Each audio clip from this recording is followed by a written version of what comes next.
Hello and welcome to the Computer Game Show. My name's David Turner. I'm here with Matt Murray. Hello. And James Farley. Hello. And yes, Sean Bell is back. Yes, Sean. All right. Yes. How's it going? Just what we needed. Welcome back, Sean. I'm delighted about this, I'll be honest. Why? Why are you so happy, James? I'm just happy because I've got someone I can talk about with some other games that I know you're never going to play. So well, it's hang on, good. James. Last time I was on, you were being well fucking snarky with me, so don't... Was I? I don't remember. Yeah, you were taking Yeah, that's it. You took him for granted. You took him for That's granted. true, yeah. That is You're probably taking true. the piss out of me for the news thing, and now that I've come back, I was like, oh yeah, do you want me to do the news again, James? I was like, no, I'll do that. You can do the fucking emails and the Twitch. Thanks a lot, mate. I just realised I never wanted to read those emails, so I was... Didn't really go back So to a few that. months of being of fatherhood. Now Sean is just fully into FIFA and Rocket League. That's Yeah, I love it, mate. Indie games that's are dead. proper I haven't got dad time for that shit. Dad I'm James. just into the mainstream stuff now. Well, anyone else looking forward to that new COD, guys? Hey? We're going back to basics. I can't wait. How you been, Sean? All right? Yeah, not bad. It's still not sleeping, but other than that, Have you missed it? I have surprised Sweet. myself. I'm I was, talking about. do you know, it was weird, right? Because I've said like last couple of months, Isaac started like basically 7 p.m. every night. He's in bed. Then like from like 11 p.m. till 5 in the morning is like anyone's guess what's going to happen. But he definitely sleeps in the evening. So I finally started like having a bit of free time in the evenings and actually listening to the show. And I was like, so this is going back sort of 2 or 3 months. And yeah, just listening to it, I was like, fuck, this is really good.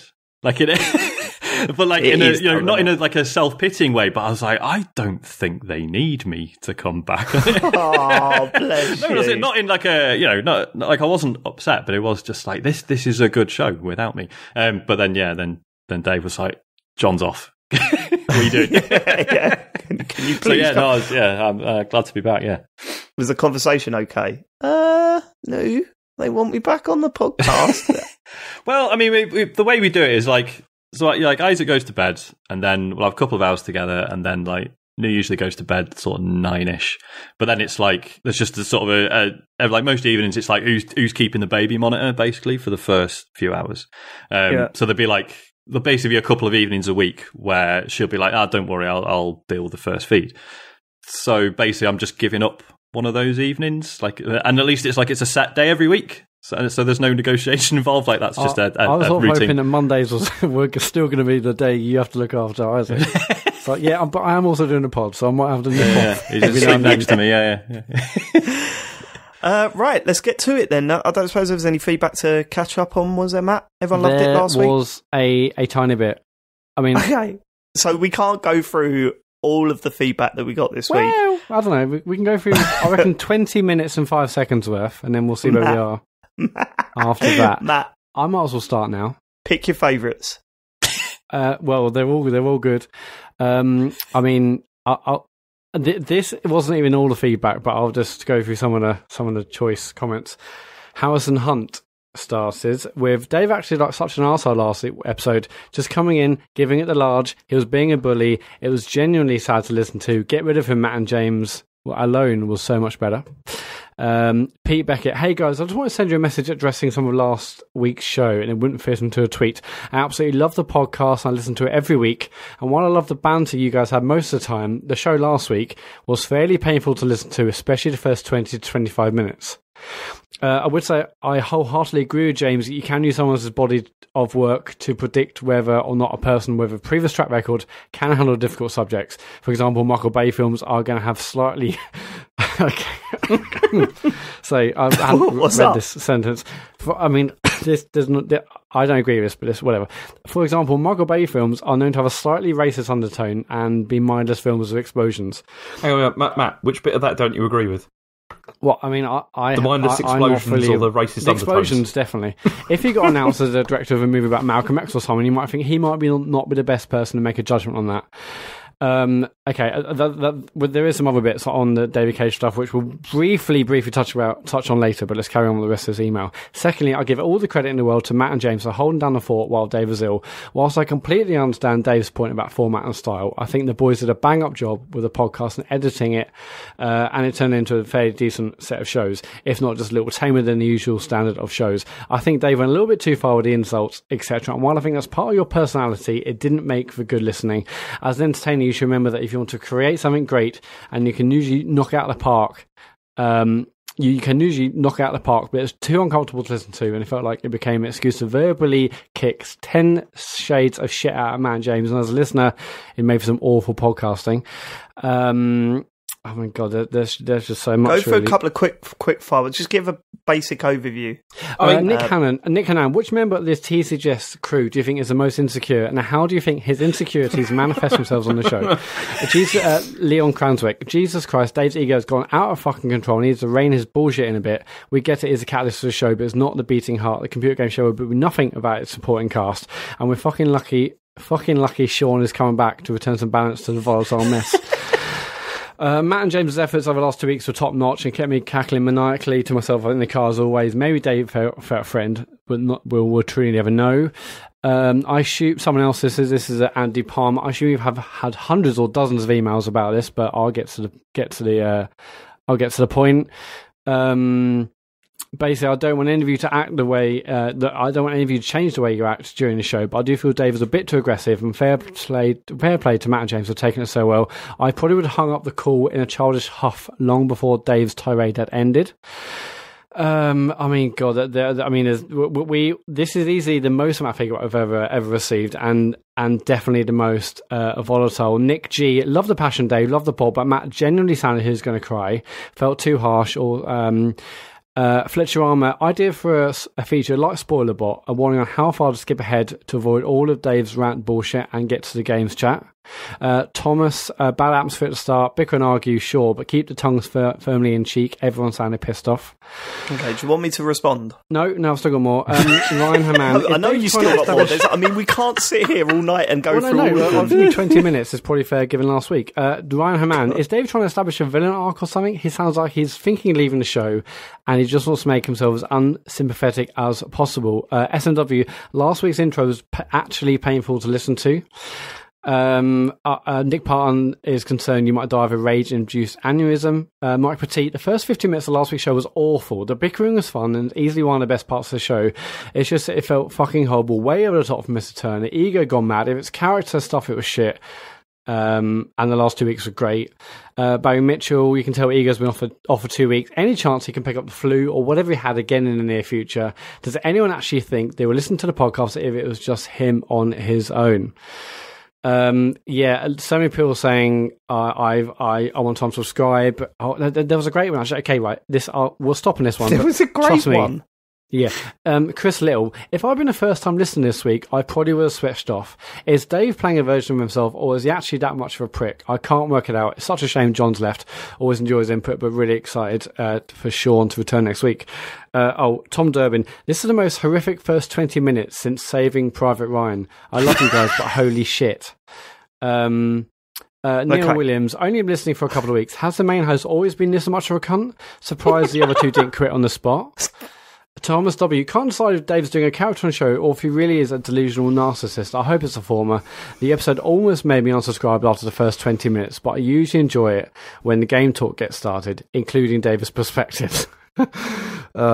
Okay, right. Hey, Matt, you missed the bit where they called him the Trump of podcasting. Oh yeah. Okay. That Dreadful Start. This is from Stuart. Dreadful Start. The rant is a narcissist with huge self-esteem issues who's still wrong about the validity of discussing upcoming work with a basis of previous work as a measure of suitability. Ideologically unsound. The Trump of podcasting. Right. Okay. Horrific, basically. I mean, literally every day we must have had, 5 tweets or so. I had like an email a day. Everything was negative. It was horrific to read. David. Okay. Right. So I'm going to start my response by saying, sorry, Matt. Sorry, James. And sorry to the listeners. The more I was getting this feedback, the more and I read all of the feedback. Trust me. I read everything on Discord. I read everything on RLLM UK, Rollmuck. read all the tweets, and it made me sit back and listen back to the bit of the podcast again, sort of with fresh ears, and sort of try and analyse it and see where I went wrong. And I think, like, this is just my personal opinion. This is all I can give you. I think I went wrong on two ways, right? The first being, there's always been this thing about me being the main part, the main one, and this, that, and the other, and I'm the most important, and blah, blah, blah. To me, in my head, the joke is that my claims are getting so wildly stupid and ridiculous that that's the funny thing. I think last week I shouted out, I'm the main attraction at one point. Do you know what I mean? It's like that was the joke in my head. The problem is that's in my head. And what I'm not saying is you didn't get the joke, guys. What I'm saying is I just wildly misjudged it. Just totally fucked it up. I mean, I hold my hands up. I totally got that wrong. And it's been building and building and building. And clearly there is a line that I stepped over. And I apologise to that for anyone that heard it and was upset with hearing that sort of reaction. Genuinely, the intent was not to be nasty. The intent was for the joke to be on me and how ridiculous I am, and I clearly fucked it up trying to deliver that joke. So, yeah, I'm sorry for that. The other thing is that I've got like a big passion for argumentative radio. I love it when people get into it and go back and forth, and sometimes that can end up in shouting and screaming. And I know that there's a big chunk of the listeners that don't like that side of it, and I apologise for that. What I fucked up with last week is that it wasn't an argument. It was just me shouting and there was no response. What I guess I was hoping for was for Matt to call me on my bullshit and for us to, sort of go into a ring together. And that never come. And I should have picked up on that at the time and just stopped and said, well, right, this ain't working. Sorry. And then I should have picked up on it when I was editing, but I didn't. I completely dropped the ball with that one. I didn't pick up on the fact that it wasn't the sort of radio that I love. So it's weird. As I said, like the stuff that I've read, I think it got to a point where I just had no reply to it. I'm looking at it and I'm going, they're right. Everything everyone's saying on Rollmuck, everything they're saying on the Discord and on Twitter, they're right. I haven't got a reply for it. I proper just totally misjudged not only a joke but what I was trying to do. Trying to get some things going, and there's no excuse for that. I'm not defending myself here. I'm just trying to explain the intention and the intent, and I fucked it. I completely fucked it. So I hold my hands up and I say, look, if you listen to that and it upset you, and whether you were on the show or just a listener, if that upset you, then I'm sorry. That's not the intention of the show and not what I was trying to do. But I just completely fucked it all up. And it's weird because one of my favourite things that we do is this whole power struggle thing, where I sort of give it and then Matt gives a bit back and then James gives a bit, there's that whole power thing. And that's kind of gone now because I'm fully admitting, look, I'm just pissing around. Like, I don't seriously, trust me, I do not seriously think that I invented gaming's podcasting. I do not think, like, in my head, I'm thinking, could you imagine if there was a person that was this angry about the way Matt edited the show? Like, to me, it's ridiculous. But again, that's to me, like, I'm not getting that point across. And even if I did, would it be funny or not? I don't know. All I'm saying is that, yeah, it was a complete misjudgment from me, and I'm sorry, and I hope it doesn't happen again. On a similar note, the way James and I argued at the start of the show last week, we've been doing that for 20 years, and I can't see that changing. And again, I know some people don't like that. And I'm sorry about that, but James and I have been arguing like that for ages. And even afterwards, we were chatting to each other after the show and laughing about how heated we got with each other, because that's what we do, right, James? It is, yeah. It's yeah, we've been doing this for a long time. I thought you were going to completely fuck me then and go, no, I just talking about David. So yeah, I'm gutted we'll lose that side of the show, but by the sounds of it, people were getting tired of it anyway, and maybe we sort of dragged it along for far too long, so they'll be happy to know that side of things have gone. I wrote bullet points about this, and I don't think I hit any of them, but that So that is just it coming out of my brain.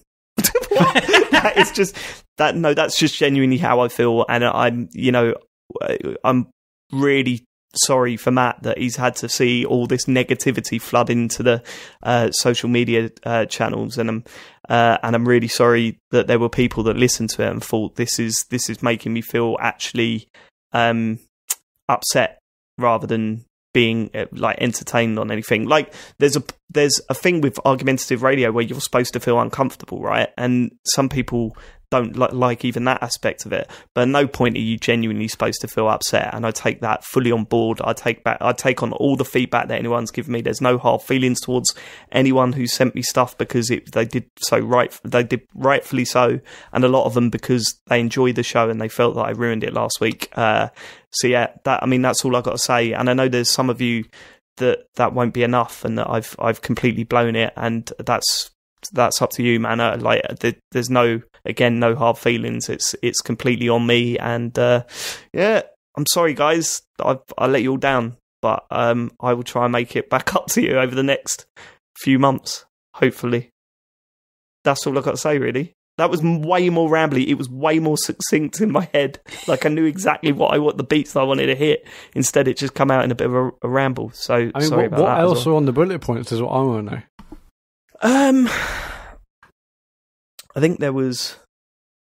There were just things like "don't make a joke" because it's. I don't want it to turn into a joke. No, I think I sort of got everything out that I wanted to say. There was one other thing where it was like, Matt and James, I love podcasting with you, and I don't say that on the show because I don't think anyone really wants to hear that, and hopefully, and people have said this to me before, that although we have these massive arguments, you can tell that we all enjoy being on the show, and that hurt me a little bit.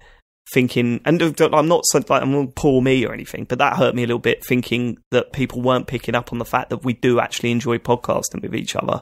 I was like, oh fuck, man, they really think that we hate each other, and I didn't want that.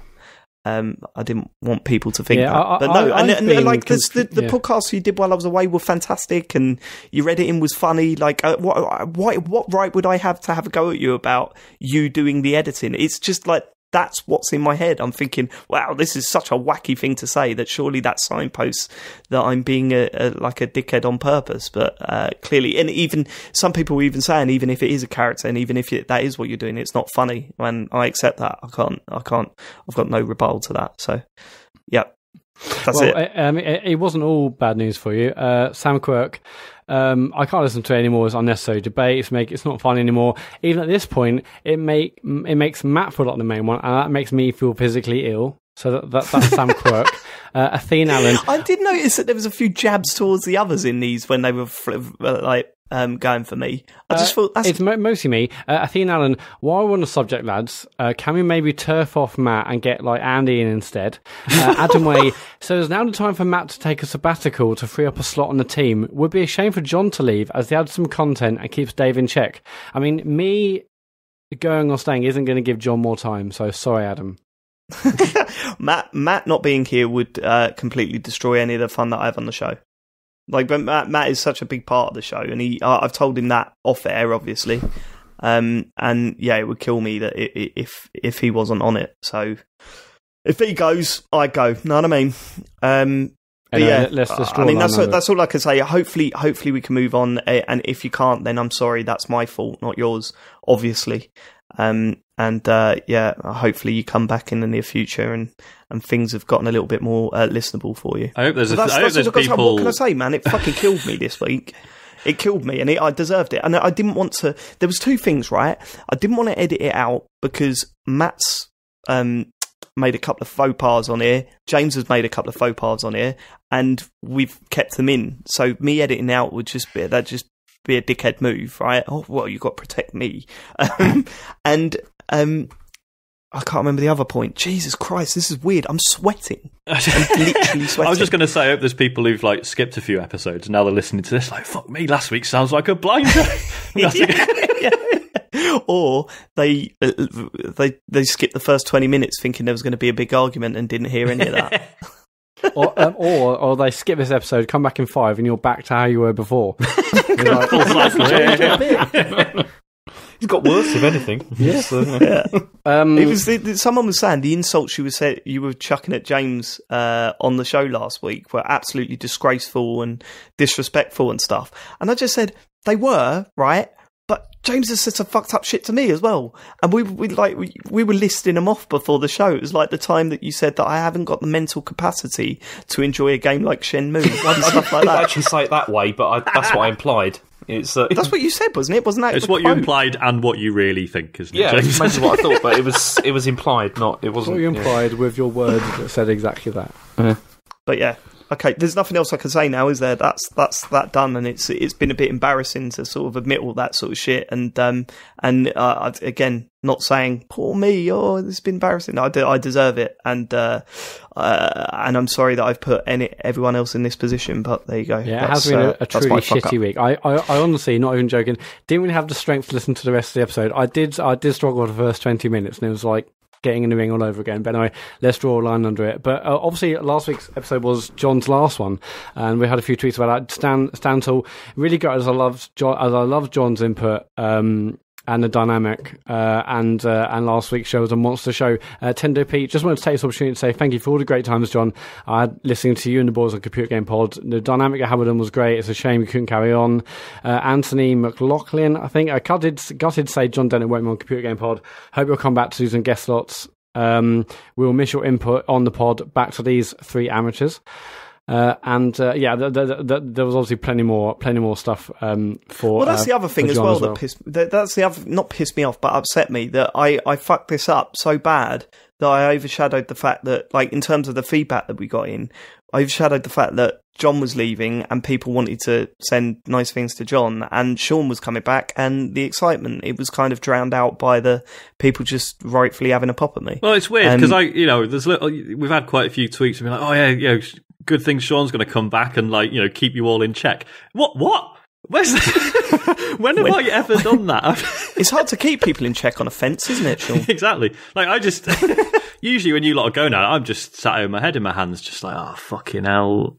Like, you should be in last week, Sean. Yeah, I know. It would have really helped.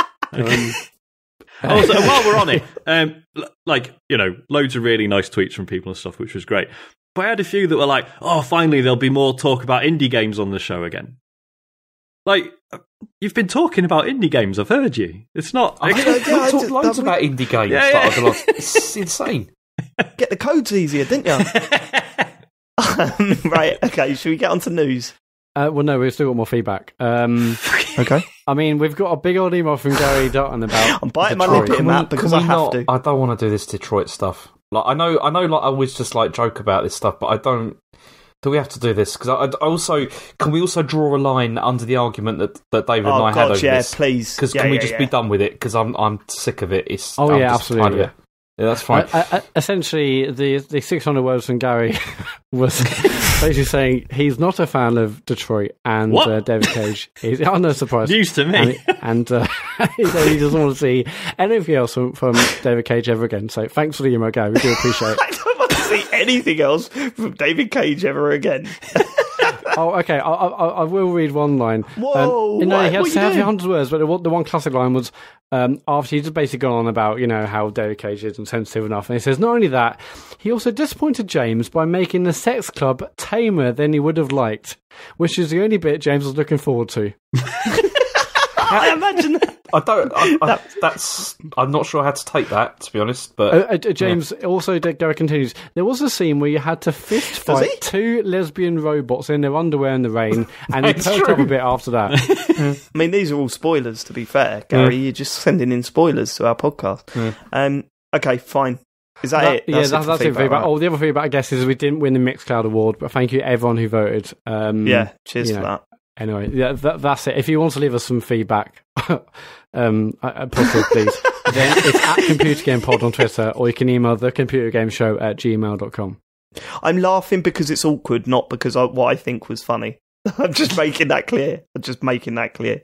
Right, okay, let's get to news this week. Let's never talk of last week ever again. Okay, should we do predictions first before the news, or should we do the news first? Well, the news sort of torpedoes a lot of our potential predictions, doesn't it? So I feel like news first would be good. But if the news is the news, we should do that first, and we should also explain to listeners that I didn't realise it, but this week is E3 predictions show. So it's going to be a bit of a rough. It's not great. So we've got tonight's recording. We're doing E3 predictions. Then we have to wait until Friday of next week to record our next show. So essentially next week there will be no show. Hopefully we'll get that up Saturday, but I need to arrange a few things to make sure that happens. But yeah, so Matt, when are you going to stop going on the internet? Well, I mean, it was going to be Friday. It should be Thursday, right? I mean, well, why Thursday? I mean, I've got work on Friday. Isn't that traditionally the day that we stop? No. It's like it was Friday. It was Saturday before, but I was going to do Friday this year, and but Friday evening because I got work on Friday. I can't not be online for work, so I was going to do Friday evening. Because the first conference isn't until late Saturday, super late Saturday. So right, okay. So Friday evening, and then Friday evening. I'm not just going to go into like do not disturb mode or turn on notifications. I'm just deleting all my apps. That's the only way I can be sure. So WhatsApp, Instagram, Reddit, Twitter, Facebook, they're all going. I need to I'm not going to delete the mail app, but remove all the Computer Game Show emails because there'll be notifications there. I'm going away for the week on a holiday, so literally will be just me, my phone, no apps that I use. That'd be quite interesting. And yeah, I'll be back on Friday the 16th, I think, and we'll record. So essentially, no show next week. The next show will be a little bit earlier than it usually is, so we won't be coming out on a Wednesday. Hopefully we'll come out on a Saturday. Because I just remembered as well, it was lucky because Monday week, England are playing their first World Cup game? So we don't have to record that night, thank God. I know Sean was bang up for watching that. Can't wait for him, Machin, is he? Yeah, buzzing. Yeah. So this is our E3 prediction show. Let's do the news and then we'll do our predictions, shall we? Okay. So the first bit of news. Calm down, Dave. Go on. Okay. See, this is the problem because James is going to use this against me, and he knows that I've got right. Go on. Okay, so the first bit of news we got is, one of the things that happened was Pokemon Let's Go has been confirmed for the Switch, and also Pokemon Quest is out now. Now, I'm aware that probably nobody on this podcast is really interested in this. Is that right? Mm-hmm. Yeah, I'm not a Pokemon fan. I mean, I downloaded that RPG thing, but actually, I re-downloaded Pokemon Go because I thought I wanted to see what it was like, these days, and see what this functionality could be with this game. And basically, it doesn't open on my iPhone X. No, it doesn't open on anything. It crashes all the time because I tried exactly the same thing. How can that possibly be? Isn't millions of people using it? It doesn't work on iPhones, whatever. Anyway, so I downloaded that, tried to get that work. That didn't work. And I did download that Pokemon Quest. But yeah, basically the whole Pokemon series has totally passed me by. I still see people playing Pokemon Go on buses and stuff. Yeah, I saw a whole fucking gang of them. Yeah, same. Yeah, in my local high street, I saw loads of them. Yeah, you see just some people sort of walking loosely together on their phones, and then you're like, oh no, hang on a minute, I recognise 3 of their T-shirts. They're doing a Pokemon Go thing. Yeah. Oh god, they've got symbols on them. Yeah. Yeah. So I still see them about. So what this... Okay, so obviously, none of us here are particularly bothered about this. My children really are. My son in particular is incredibly excited about this because he discovered Pokemon a couple of months ago, and now everything's Pokemon, which is kind of irritating, to be honest. It's a good game, but I've never really got into it because it was I was a bit too old when the first one came out, and I never really went for it. But this one, what they're doing is there's going to be 2 versions as usual, and it's coming out in 16th of November this year, and there's 2 releases. So there's Let's Go Pikachu and Let's Go, is it Eevee? Or Eevee. I don't know. Yeah, so there's those 2, and then what I did think was quite interesting about this is you can play the game with a single Joy-Con, and you can also play it in co-op, so somebody else can take another Joy-Con and play with you.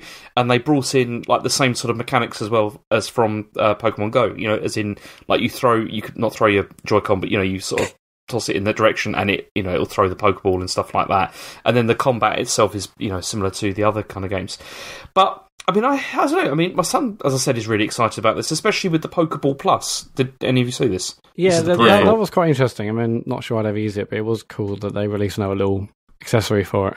Well, the thing I thought was interesting is the way that apparently you can feel the Pokemon inside, which is a bit odd. Presumably because it's presumably got like the HT Rumble kind of thing going on, and it makes the noises and all that kind of stuff. I mean, as I said, this is not for me, but my son is really excited about this, and it kind of looks okay. Pokemon Quest, though, I didn't download. It's kind of like a sort of a blocky free-to-play kind of game where you explore an island, you do combat, and you have to like get recipes to attract new Pokemon. And I just saw this and I was like, I don't want to play this, it looks awful. And but also, it's because the other reason I didn't want to download it is because I know that my son would probably really like it and then end up wanting to spend loads of money on it, and I don't want to do that. So I'm not downloading it because it's microtransactions, the whole thing is like that. But no, I mean... But Dad, how long before they release, like, if this is a big success, the new Pokemon game on Switch, how long before they release, like, some sort of Labo Pokemon museum? Do you know what I mean? Download that and look at your Pokemon that you've caught in the museum. Fold up a bit of cardboard, you fuck. But I know, what I mean? The cool thing with this... that stuff's going to be add-on city, isn't it? I mean, the other good thing with this, though, is the way that it links up with, like, Pokemon Go as well. You can, like, stuff you've caught, in the real world, you can put it into the game and all that kind of stuff. It looks really smart. I mean, the whole thing looks great. It's just not really for me. I'm not really terribly interested, but it looks good. It looks like they've got a pretty good strategy, especially with Quest is coming out on iOS. I think it's out. When is it? It's out in June, later this month, I think, and on Android later as well, so... That's kind of good. It is quite a smart move, like the way it ties into Pokemon Go, because it is summer and it's nice outside. And and like I'm assuming most people have wandered away from Go at this point. But actually, this is a new thing to be like, look, it's not the game. The new game isn't out yet, but it will involve one that you can already play and have probably got bored of. So how about you fucking get back on that for a bit? Yeah. I mean, that's exactly what I did. James, did you try to download it, but it didn't work? Or? I did download it, and I did get it to work, because basically you have to just keep opening it over and over again, and eventually it does work. Yeah, it's to me. I tried logging in with my existing details, that would never work, and I thought maybe I should try a new account. So I started a new account, that worked to a point. I created my character, then it just kept crashing. It's a bit weird. I turned the phone off. We did everything, but it wasn't working. But yeah, I'm sure I'm not alone. I'm sure loads of people thought, "Oh, okay, this is interesting," and they re-download, Pokemon Go. I'm sure downloads are flying, because I'll be interested to see what the integration is and how much that makes me want to play Go and all the Switch version. It does work really well with the Apple Watch, actually, Matt, because it has like a separate app for that, whereby you go out, you just press start on the watch, and then just walk around, and then it alerts you whenever there's one near you. So you don't have to hold your phone in front of you all the time. Does that work on Android Wear as well? I don't know. Fuck, come on, find out. Enough Pokemon, let's go, next story. No, hang on, before we do it, so I saw this, honestly, people wanted in inverted commas, proper Pokemon for ages. This doesn't feel like one, or is this basically the most Pokemon we're going to get with some slight caveats? This is a proper Pokemon. It's like turn-based RPG. It's got the whole thing. Is it definitely? I saw stuff in town. I think it's just because they've changed the naming convention a bit. I think that's making everyone a bit like, well, hang on, this is something else then, surely. Yeah, I think it's also because it's like set apparently in like a region that's been done before, and it's like, is this like a restart or something? I don't know. But also, it launched alongside that Pokemon Adventure thing. That was like the blocky free-to-play game that they the Quest, Pokemon Quest, which is... Quest, that's it. But the thing is, I mean, as I said, this is maybe not for us, but this is going to obviously sell crazy numbers. Yeah. I was going to say, I love how we started this with like, none of us had bothered, and 10 minutes later we're still... Yeah, and as I said, that's enough Pokemon. All right. Next story. Okay, so next story is about PUBG, and it's not the one about how they're suing... What are they doing? They're taking Epic to court, aren't they, over that? Yeah, even though their game is built in the Unreal Engine. Both the companies and their software and... God. Continues to be weird. But either way, the other thing that's happened is that their player count has halved since January. And so the thing with this that you've got to remember, though, is that obviously the numbers of people playing is still really, really high, but the numbers are dropping at an alarming rate. I mean, like losing half your player base is massive. Yeah, I mean they banned a hell of a lot of people as well, didn't they? Yeah. So that I mean, I'm assuming that's all within the same sort of stat that they're giving there, because the cheaters online it was becoming insane. But yeah, I mean, it's still a high player base, and the more I play it, the more frustrated I get that they're not improving it. I can't believe the state that it's in on the Xbox still. Like, it's still not acceptable. Do you think also it's so far behind the PC version? Do you think also it was maybe a mistake to go like exclusively on Xbox as well? Yeah, like reduce because the player base is significantly smaller. Yeah, but it depends how much they paid them for that exclusivity. And they're not fully exclusive to Xbox, but Xbox are they? Yeah, but console exclusivity is still a big deal. And like you say, yeah, they've been paid for it, but. No, but that's what I'm saying, Sean. I don't think it is. I think the exclusive only works for while it's in this early access. Oh, that's true, yeah, because, as we've mentioned before, when it comes out, it doesn't can come acknowledge to PS4. early access as a thing. So. By the sounds of it, that was what they were saying last year. That was what the media outlets were saying. So I don't know how legit that is. I don't know what the deal is. But by the sounds of it, once it comes out properly, it can also come out on the PS4. Yeah, because Sony just won't have it till it's finished, basically. Yeah, exactly. That's pretty much it. Okay. Next, we've got a whole bunch of new games that have been announced. I mean, I'm just going to...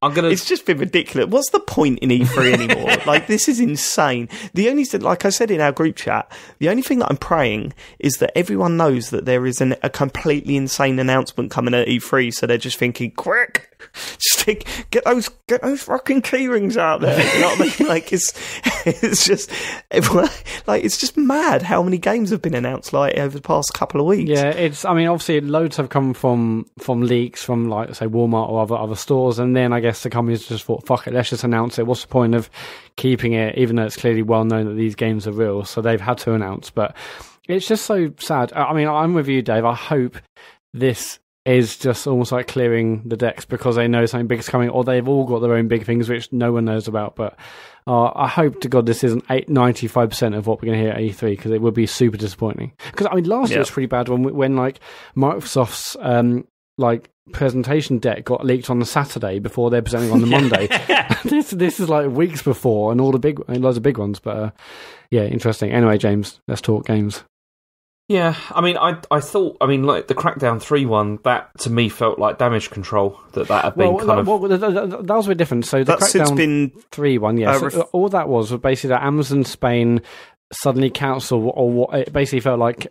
Loads of people announced that their pre-orders from Amazon have been cancelled for Crackdown 3, and then I think Jez Corden, who's like a Microsoft sort of commentator online, like he works like Windows Central. He actually tweeted months ago saying he heard that Crackdown 3 was really shaky in development, and then he went to get other clarification about this cancellation. Turns out it was just a bug, and all the pre-orders on Amazon Spain or wherever it was were back for Crackdown 3, but obviously.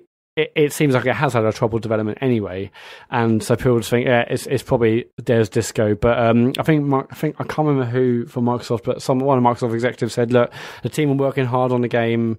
That's all we've got to say right now." So we're not going to see it at E3. No, it doesn't sound like it's not going to appear. Anyway, so these are the games that have been announced. Anyway, we've got Fallout 76.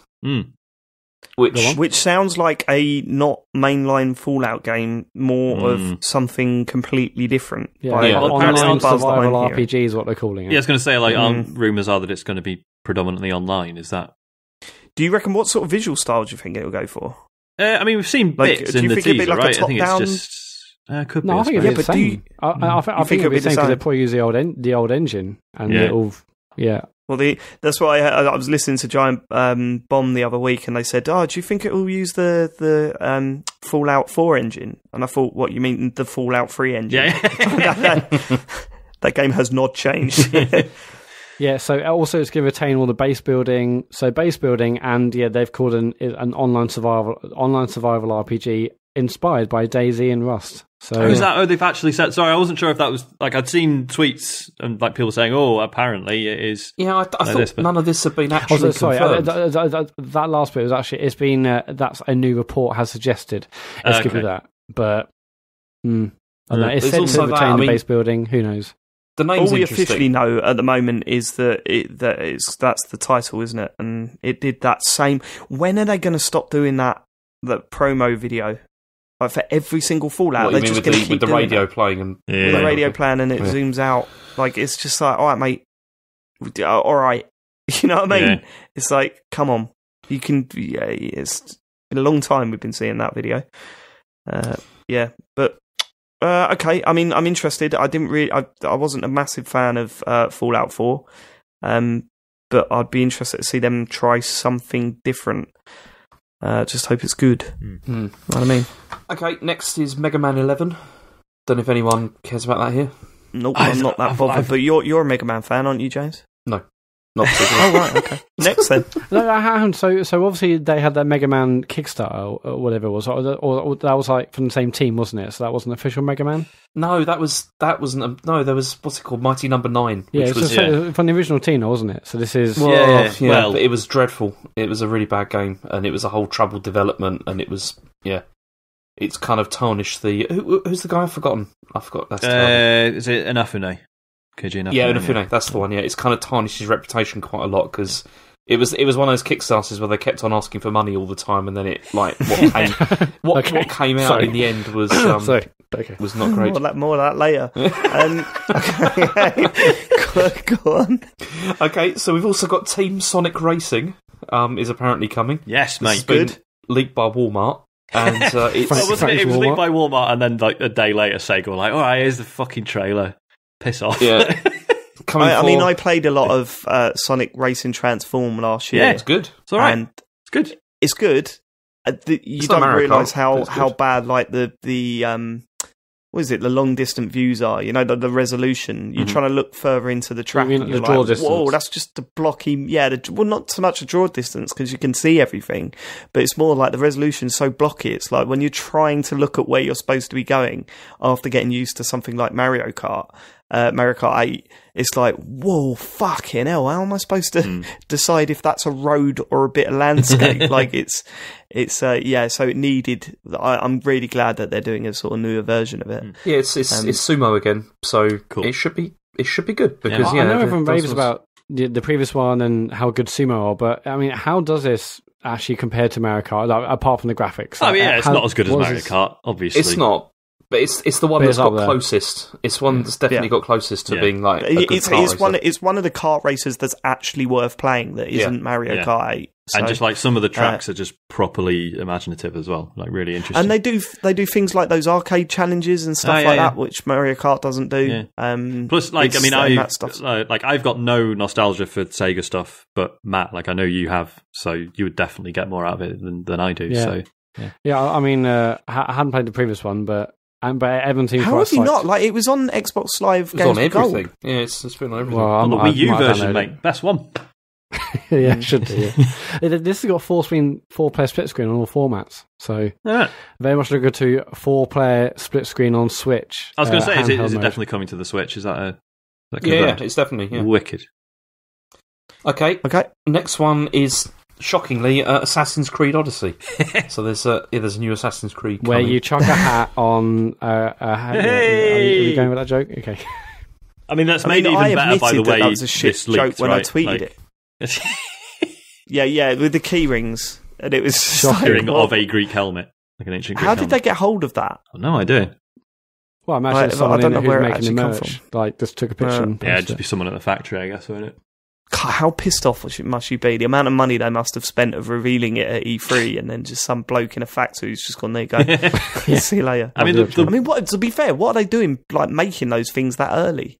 Yeah, well, I mean, probably to give them out at E3 away. Yeah. Were the key rings for E3 then? Like, as in, surely. Yeah, I imagine. I mean, there's obviously the public going, and they want to give people thousands of these little key rings. So it's not outside of one's possibility. They would have had to spend time creating. Why would you think a key ring's a good idea as a promotional event? Like, because it's people put them on their keys. Yeah, but it's small. Like, you can put it in a swag bag, and people pick up anything, don't they, from these things? So they do. I was genuinely gutted when my Forza 3 keyring, when Joe wrote my car off, I sent the keys back and I forgot to take it off. Genuinely gutted because I loved that thing.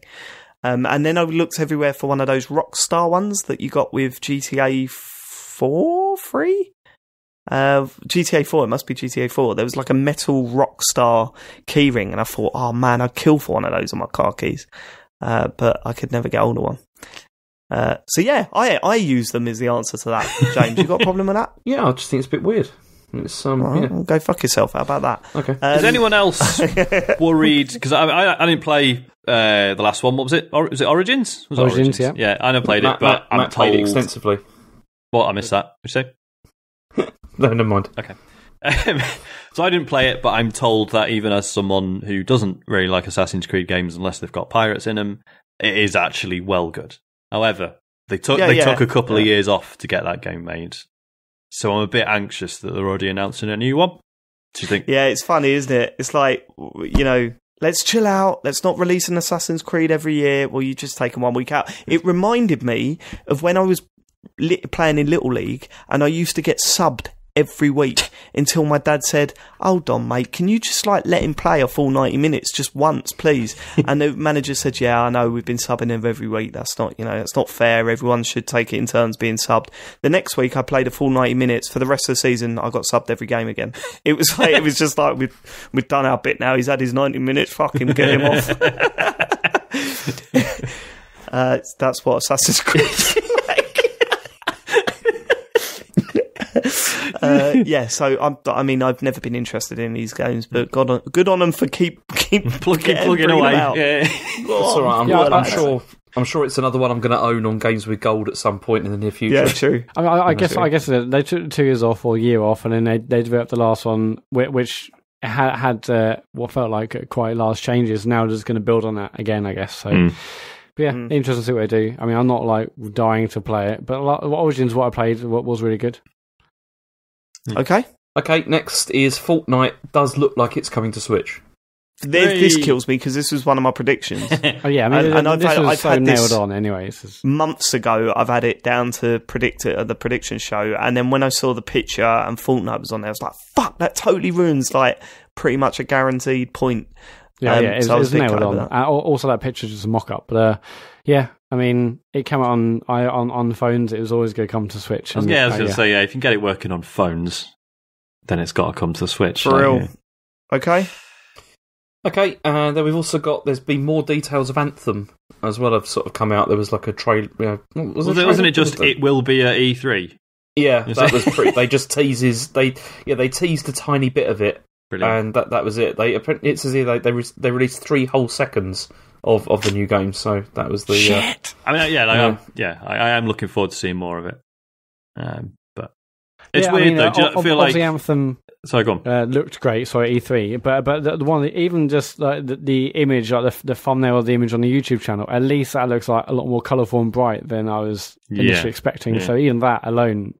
Anthem is going to be brilliant. I've got literally no doubt about it. I really do think it's going to be a brilliant game. I mean, they must. Yeah. Do you think it's going to sell like it probably needs to though? Because I feel like Anthem it depends on the marketing campaign. They need to turn around and be very clear about what it is before it comes out. And at the moment they're doing a lot of mystery. Yeah. And I mean they had that gameplay demo last year, but we still didn't really know what it was. So they need to flat out explain to people what it is. And I think if it hits the right points, then people will be interested, and then it will snowball from there. But it just feels a bit like I'm sure, like this is EA 5 years ago seeing the first Destiny and being like, we fucking need one of these. And it's been in the works all this time, and now it's maybe it's out next year, and it's like funny thing is, go on, sorry. The funny thing is now Destiny players are going, we fucking need one of these. It's like the feeling's mutual. Yeah, maybe, but I don't know. It's just like now it's like Destiny 2 is like doing fine, but people are sulking about it. Like in terms of numbers, it hasn't done quite as well, and everyone's playing battle royale games. So it's like, has Anthem just fucking missed the boat? I don't know. Also, how much have they ripped out loot boxes, and if so, has that now totally changed everything that they were working on up like 6 months or a year ago? And I'm definitely interested. I mean, this definitely feels like it's going to be a big tentpole release regardless. I hope and like and it's BioWare, so even if it's like knockoff Destiny but with a good story, I'm on board.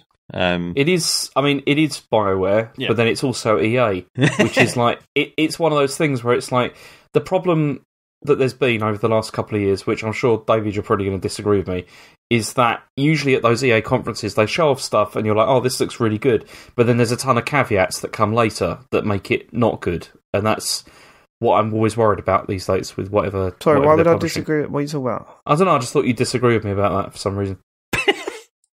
So it was such a non-point, it was hard to disagree with, James. Oh, okay, that's pretty good. Okay. Next game? No, it wasn't. God. I told you it won't change with James. I told you it won't change with him. I'm sorry. Okay. Red Faction's getting a remaster. Hey! Well, Red Faction Guerrilla, the best one. Yeah. To be clear. James, do you want to ask Sean the question you asked me before we started recording? Oh, Christ, go on. Sean, is Red Faction one of those games for hipsters? No. It's a fucking... Go on, James, explain. Well, David and I were discussing this before the show. Because the thing is, it always strikes me as being one of those games that nobody really cared about when it came out, apart from like a small subsection of people that thought it was great, but then most other people didn't care. I mean, so there was 3 Red Factions, I think, initially, and they were all first-person shooters, and they were sort of interesting because they had this terrain manipulation stuff.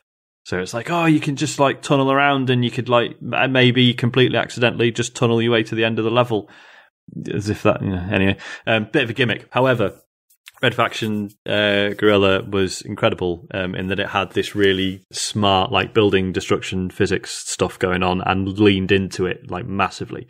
Like you basically play the game as like you're a freedom fighter, but you do like suicide bombing runs and stuff, and it's all just kind of played for, not for laughs, but it's just kind of a bit silly and it's like you can get a car and you can put loads of sticky bombs on it, and then you can drive it into like a government building and jump out and then set the bombs off, and it all collapses realistically. So it's a terrorist kind simulator. of, yeah.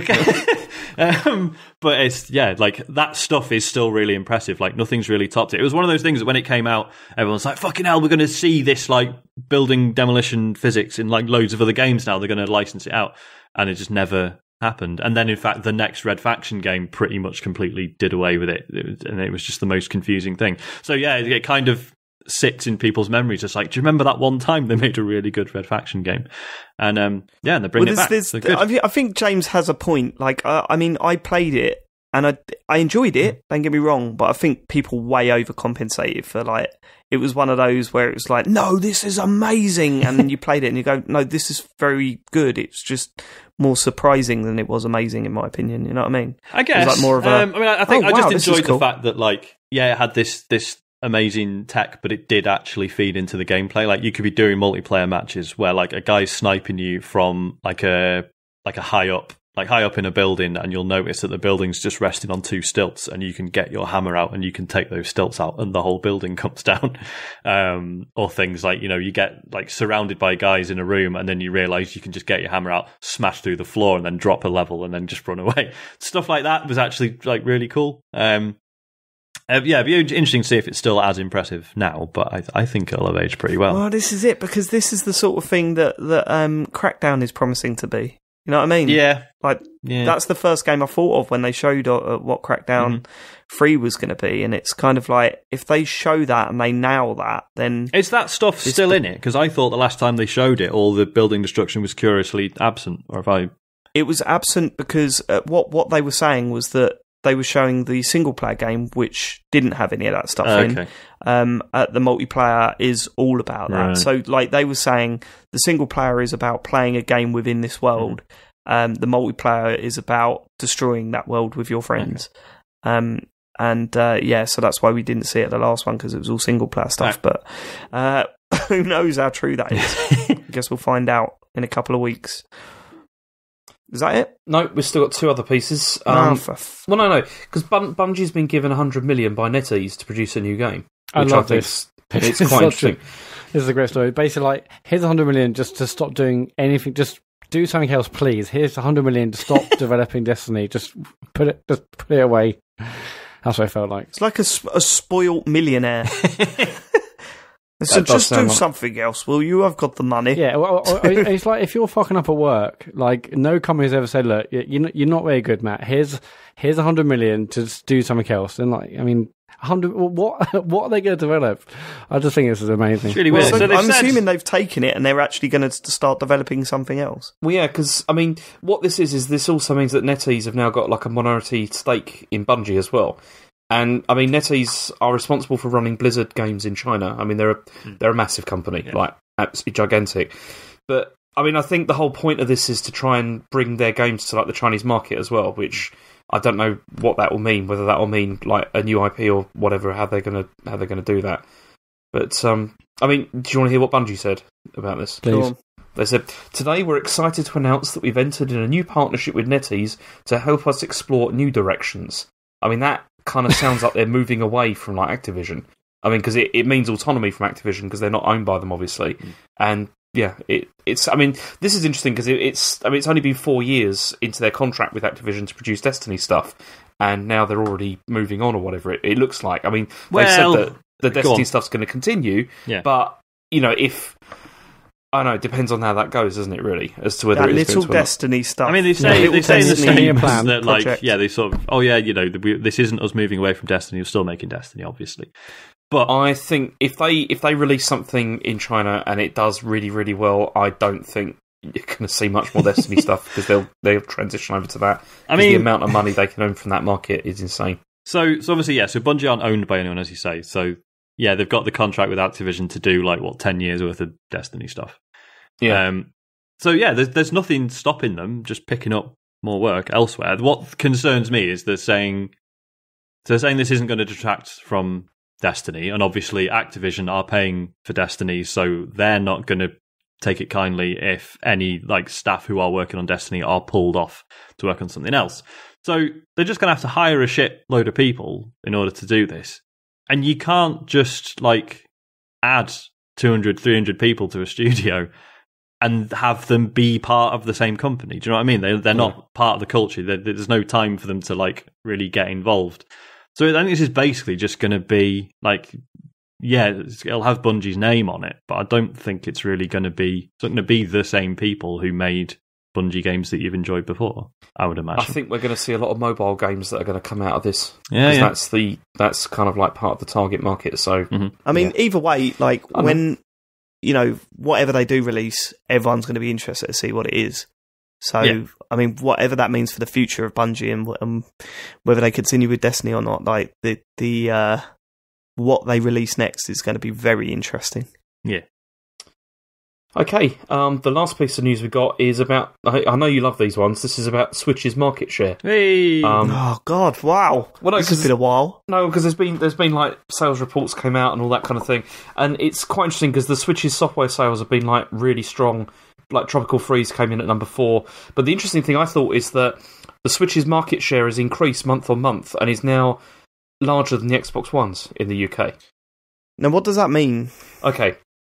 Now, what this is it means the market share is more valuable than the Xbox One in the UK. That doesn't mean that they've sold more units than the... No, it just means that the potential software sales from the units that they have sold, there's a higher rate of software sales from... Yeah, it means they're making more money on the hardware and software sales combined than Microsoft are, it seems, which is still kind of crazy if you consider how expensive an Xbox One X is and, software, all that kind of stuff. But... I mean, I thought this was interesting because this, to me, really shows why E3 is really important for Microsoft this year. Because, to sort of get them to see where they're going, with things. Well, it's also really important for Nintendo because, they're more first-party focused. Yeah. So they can't rest on third-party software. They need to show us what they've got coming, within the next year or so. And right now, it's not looking massively exciting other than a new Smash Bros, is it? Well, yeah, to you. But then it's there's Pokemon and stuff like that as well, which will sell massive numbers and stuff. So, yeah. All right, James, cool. I'm very surprised you haven't picked up the fact that their sales, their shares dropped like a stone because they cancelled some really old quality of life project. They said that they were done with the quality of life thing, and, which they announced. They said I don't know when they announced it, but they said they're gonna announce it in 2014, unveil it in 2015. I couldn't even remember what it was when I saw some reports today saying because the quality of life project is dead, shares have dropped 5%. It's you'd think the shares would go up, from them doing that, but it's just odd. I think what's the quality of life thing? Well, nobody knows, but I think people were expecting another Wii Fit, not as in another Wii Fit, but something that would be as big as that, that would do like massive numbers or whatever. But yeah, it seems they've been the idea, which is probably not a bad one because those. I mean, We Fit was great, when it first came out in terms of it grew things a lot, but you see a lot of those balance boards in charity shops these days. And in landfills. Yeah. I guess this means no vitality sensor. No Switch version. What a shame. What a shame. Okay, cool. Should we get to our predictions? Yeah, go on. So what are we doing? Are we doing just the main three this year, or are we doing including EA? I've included EA, but I mean... Yeah, we could also do like Bethesda and Ubisoft and all sorts, but let's at least I haven't bothered. No, me so neither. I reckon all got to be on the same. We've all got to be on the same thing, haven't we? On the same main three. I've got EA but I've only got one because they're boring, and I couldn't think of another one. So we've got set predictions like we did last year. You have to predict what's the first game they're going to show and the last game they're going to show. And then you get 2 predictions each for each of the 4 conferences. I know there's more, but we've drawn the line, so it's the main 3 and EA. So let's start with EA, and let's start with Matt. I want your first game. Sorry, for they're going to show for EA. I thought EA. I thought we were just doing 2 free-for-alls. Yeah, I and thought looking at predictions for that. No, well, why? I said first and last. That was the list that someone posted in on the WhatsApp list that you approved. Yeah, and that's what I've gone off. Okay, I didn't approve nothing. Right, go on. Okay, we'll drop the first and last one then, and just do 2 predictions for EA. Matt, I want to hear your first prediction. Okay, they're going to unveil... and for those of you that didn't listen last year, the predictions have to be approved by the other 3 of us. So you can't just say, they're going to show FIFA 19. That's not how it works. They've got to be good predictions, otherwise they don't make the list. Oh, sorry, Matt. We can't include the FIFA 9. Okay, do you want to come back to me? No, the first one is they're going to unveil Skate 4. Ah, fucking hell, I've got that. Come on. I think that's fine. Skate 4, we'll let you have that. Yep. And what was your second one? Well, should we go around? Obviously, No. Okay, we're going to see Respawn Star Wars game. Yeah. Okay, we'll let you have it. Respawn Star Wars game. You writing this down, James? are you? Okay, yep. I've got the first one, prediction one. Could you imagine if I wasn't writing it down? And it's just after everyone's prediction, I'm going, okay, Respawn Star Wars game.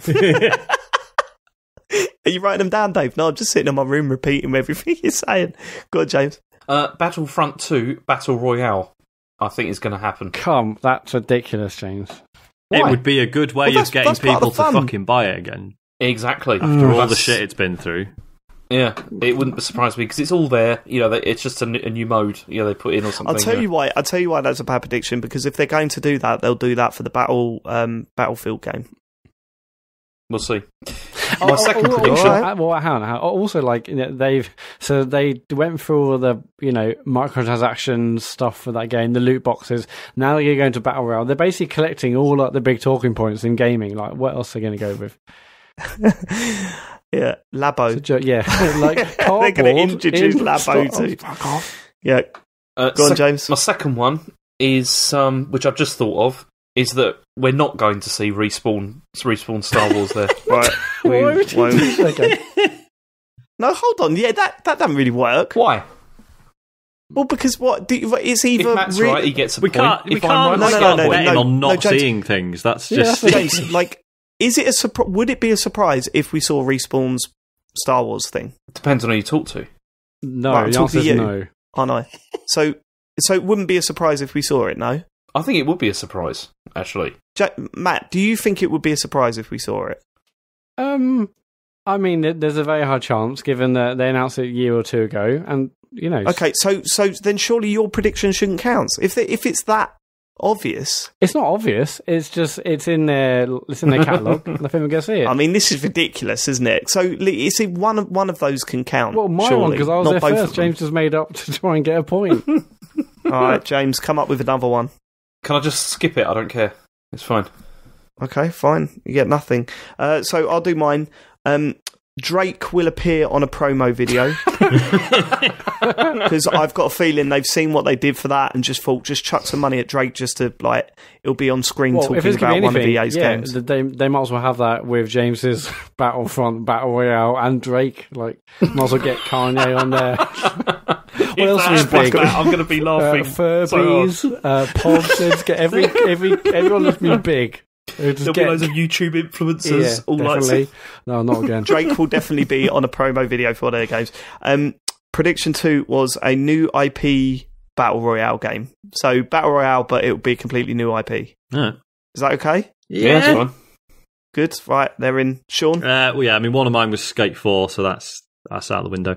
That's gone. Yeah, my other one was that basically they'll do the usual indie game bit, and there'll be one game. Because they always fucking do this. One year it was Unravel, and it was like, oh my god, have you seen this nice indie game that EA are doing? And then last year it was A Way Out, and there's going to be another one indie game that everyone's like, fuck me.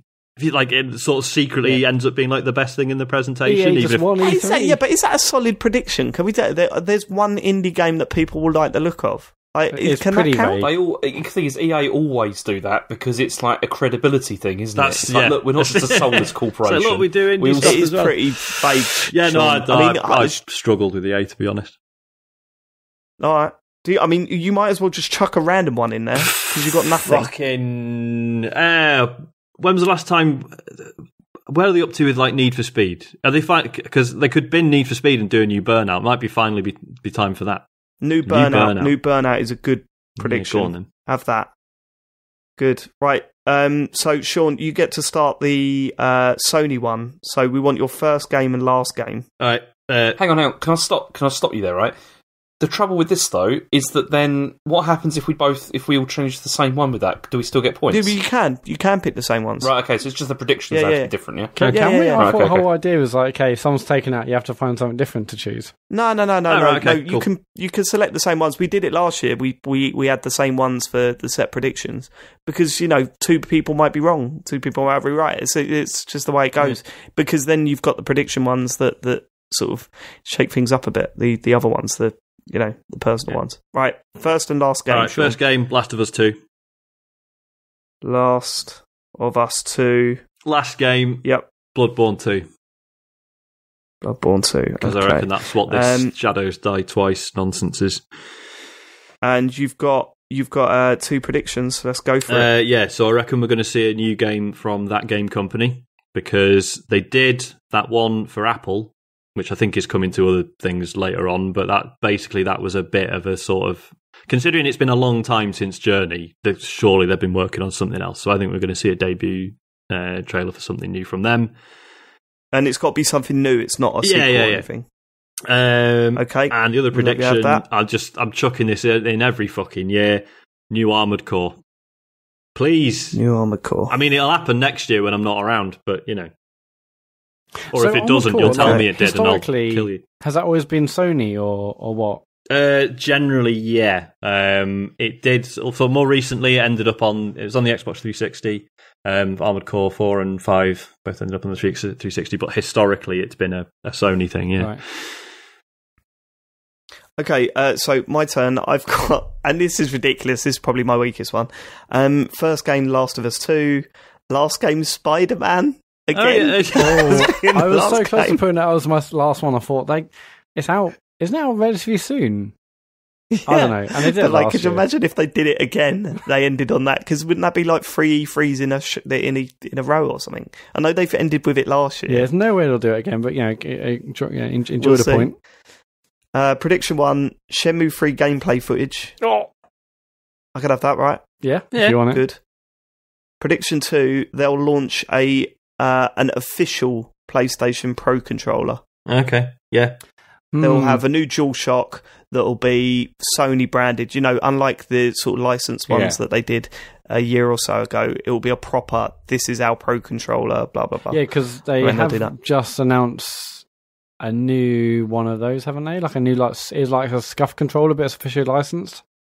But you're saying Yeah, but is that like a third-party company making it, though? Yeah. Or a second party, whatever you want to call it. Yeah, no, I reckon they will bring out their own Pro controller. Their own Elite controller. Is it? Yeah, that sort of thing. Yeah. Right. Okay, I've got them. James. Okay, the first game is the same as Last of Us Part 2. I think they're definitely going to show that. The last game, I'm going to go for something a bit different, though. I reckon they might show Horizon Zero Dawn 2. Bit soon, isn't it? Okay. Not really. Yeah, way too soon. Came out last year, but it's I don't know. I think that's a possibility because that was a franchise that did really well. For them, to begin with. I wouldn't be surprised if we saw like a teaser of that as like something. Okay. My other two predictions. First one is updated, cheaper VR headset and lots of new games. I think for that, I think they're going to push cheaper VR hard. VR headset. As in they're going to, as in reducing the price, or they're building a new worse one. As in they'll reduce the price, but also it'll be a new it'll be pretty much the same, but probably just cheaper components or whatever. I don't know. Just so it's cheaper. No, whoa. So it's either they're announcing a price cut or they're releasing a cheaper version. They're releasing a cheaper version. Right, okay, because that's two completely different things. Okay, well, let's be clear. They're releasing a cheaper version. Okay. There you go. Okay. So a cheaper version is not a price cut. So how would you define cheaper version? It's like, it's PSVR. They're announcing this is a budget version of the thing. They'd have to announce it as a new product. Okay. Yeah, go on. Prediction 2. Revamped PSN with PS Now included. I think that was mine from last year. I think they're going to push something to do with like backwards compatibility, that kind of thing, because Microsoft have pushed that, and it would be something they could just toss in. There is something Sony need to catch up on, isn't it? Yeah, so that's what I'm going for. Yeah. Matt, first game, last game. Yeah, Last of Us 2 for the first one. Yep. And I'm going to do Death Stranding. Shit! Yeah. To end Good it. shout. And your predictions? Similar to James, Horizon Zero Dawn 2, definitely showing off at some point. And the one that's a bit out there, Siphon Filter is coming back, guys. Yeah. It's a classic franchise, it's coming back. I think they're going to do that to combat something that may be announced elsewhere. We've all gone for Last of Us Part 2, as the first game shown. Mm-hmm. Yeah. Yep. I'd be a bit disappointed if they do that, to be honest. I mean, it's almost too obvious, isn't it? Yeah. Like I was when I was putting, because I put first and last game for EA, and the first one I just put Forza Horizon 3 because of course I'd be disappointed with that, but of course they're going to show that first. They always start with Forza. That's Microsoft, isn't it? Yeah. That's not even EA. Yeah. So I'm glad I didn't predict that. That would have been wild. Sony have already EA said opening their conference and saying, "Check out Microsoft's new racing game." Fucking idiot. Yeah, Sony have already confirmed that. Obviously, they said their conferences are mostly around the big four, which is Death Stranding, Spider-Man, Ghost of Tsushima, and Last of Us Part 2. But obviously, it's not going to be just about that because that'd be crazy. So. The guess of it starting with Last of Us Part 2 are they just going to hit play on a recorder again? That's why I want to know. Right, obviously last year's shocking Last of Us trailer. Did that open their show? I can't remember. No, that was not at E3. That was later. That was at the cool. other event in November. Okay, I'll kick off the Microsoft one. And actually, I did get it right when I wrote it down. I just had a brain fart then. First game, Forza Horizon 3. And last game, New Halo. You mean 4? You mean 4, yeah? Or the one that's already out? Yeah, thanks for correcting.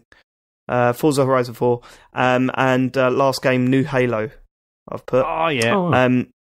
Prediction 1, someone will fall off the stage at one point. That's my first prediction. Guaranteed. Prediction 2, Phil Spencer will have a PUBG-related T-shirt on at some point. Nice. Is that right? Yeah, it works. I mean, he's famous for wearing T-shirts, and it's one of their biggest games, so it's a bit weak. Well, initially, I thought he was going to have a Fortnite-related one, and I thought, well, there's no way he's going to do that, because technically they're the enemy, right? Well, I mean, he might do if he can get that on the platform as well. I don't think they'll care about the enemies. They desperately want, some exclusive Fortnite stuff, like they've got with. Yeah, but could you imagine that? Right? Could you imagine that? I mean, some exclusive they've got this content big deal. They've got this big deal with PUBG, who are suing, taking Fortnite to court, and then Phil Spencer walks on stage with a Fortnite T-shirt on. Yeah, but it's the biggest game on the planet. So all they care about is you were bigging this up, and now you're wearing brilliant. The biggest game on the planet. We've given some exclusive shit. I think they're sod anyone else. Yeah, I mean, I wouldn't. Right, okay. Well, then, so you're thinking it's unlikely they'll have a PUBG, but that's a good prediction, right? I mean, you can have it. I think it's very likely Cheers. he's going to wear a PUBG t-shirt, frankly. Cheers, mate. Okay, cool. Matt, you next. Okay, so first game, Splinter Cell. That's coming back. Okay. Yeah. Last game, Halo 6. I mean, it would be amazing if they ended with, like, a new Halo. Like, you know, fuck all the haters. I wasn't a fan of the last one, but new Halo would get me hard. Okay. So I've actually got loads of Microsoft predictions, but I'll just keep it to 2. Well, you only allowed 2. Oh, I've got something. Okay, well, one of them is they're going out, so Crackdown 3 is out now on Game Pass. Okay.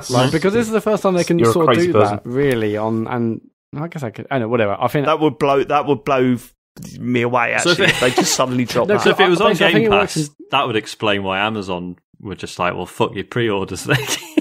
Like, Yeah, we're no, not I fucking think it works selling in a it. few ways. I think well, obviously it's been hotly anticipated, and so people want it to be good. If it's good, wow, what an announcement! And it's on Game Pass, that's great for the service.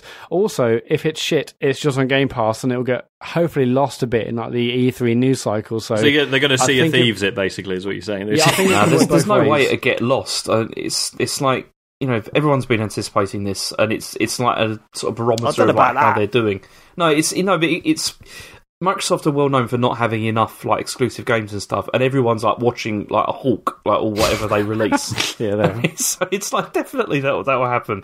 Maybe they'll But it release would it be in like pretty extreme mental, like- early access. You know, it'd be like Radical Heights. You know, they got like a copy of that will come out. I just think it would be mental to say it's out now. And oh my god! Anyway, okay. What's the? I've got so many good ones here. Okay. I think they're gonna unveil a new Perfect Dark. Christ. Okay. I feel like Right. I've got more, but we'll save them to the end, maybe. Sean. First game, No Man's Sky next. Oh, that would be good. Just because, Okay. I mean, I can't imagine they're on the best terms with Sony these days. So I don't think there's any there's any loyalty there. And there's just, you know, because it's coming to the Xbox One X, and they've made a bit of noise about how it's going to be the best fucking version on the Xbox One X.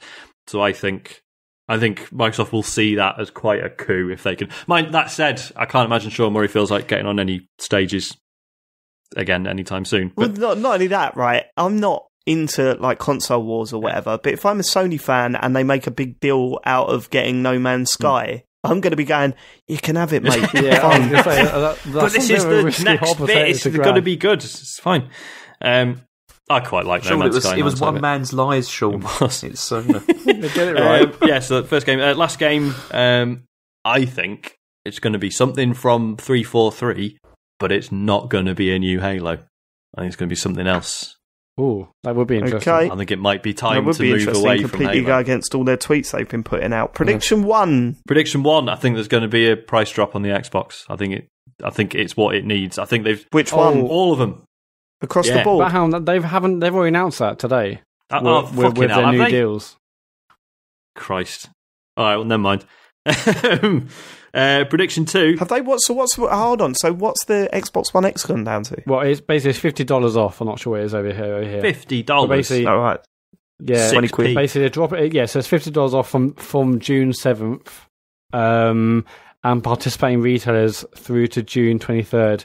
No, so that's a promotion. That's a sale, not, though. That's not an official price But then they drop. couldn't do that whilst Yeah, also and about then- to announce a Then also say price that drop. it's just be, Right. like it'd be so confusing. But fuck's sake. Okay. Oh, never mind. Pick another The one. other one, I think we're going to get a sequel to classic Blinks the Time Sweeper.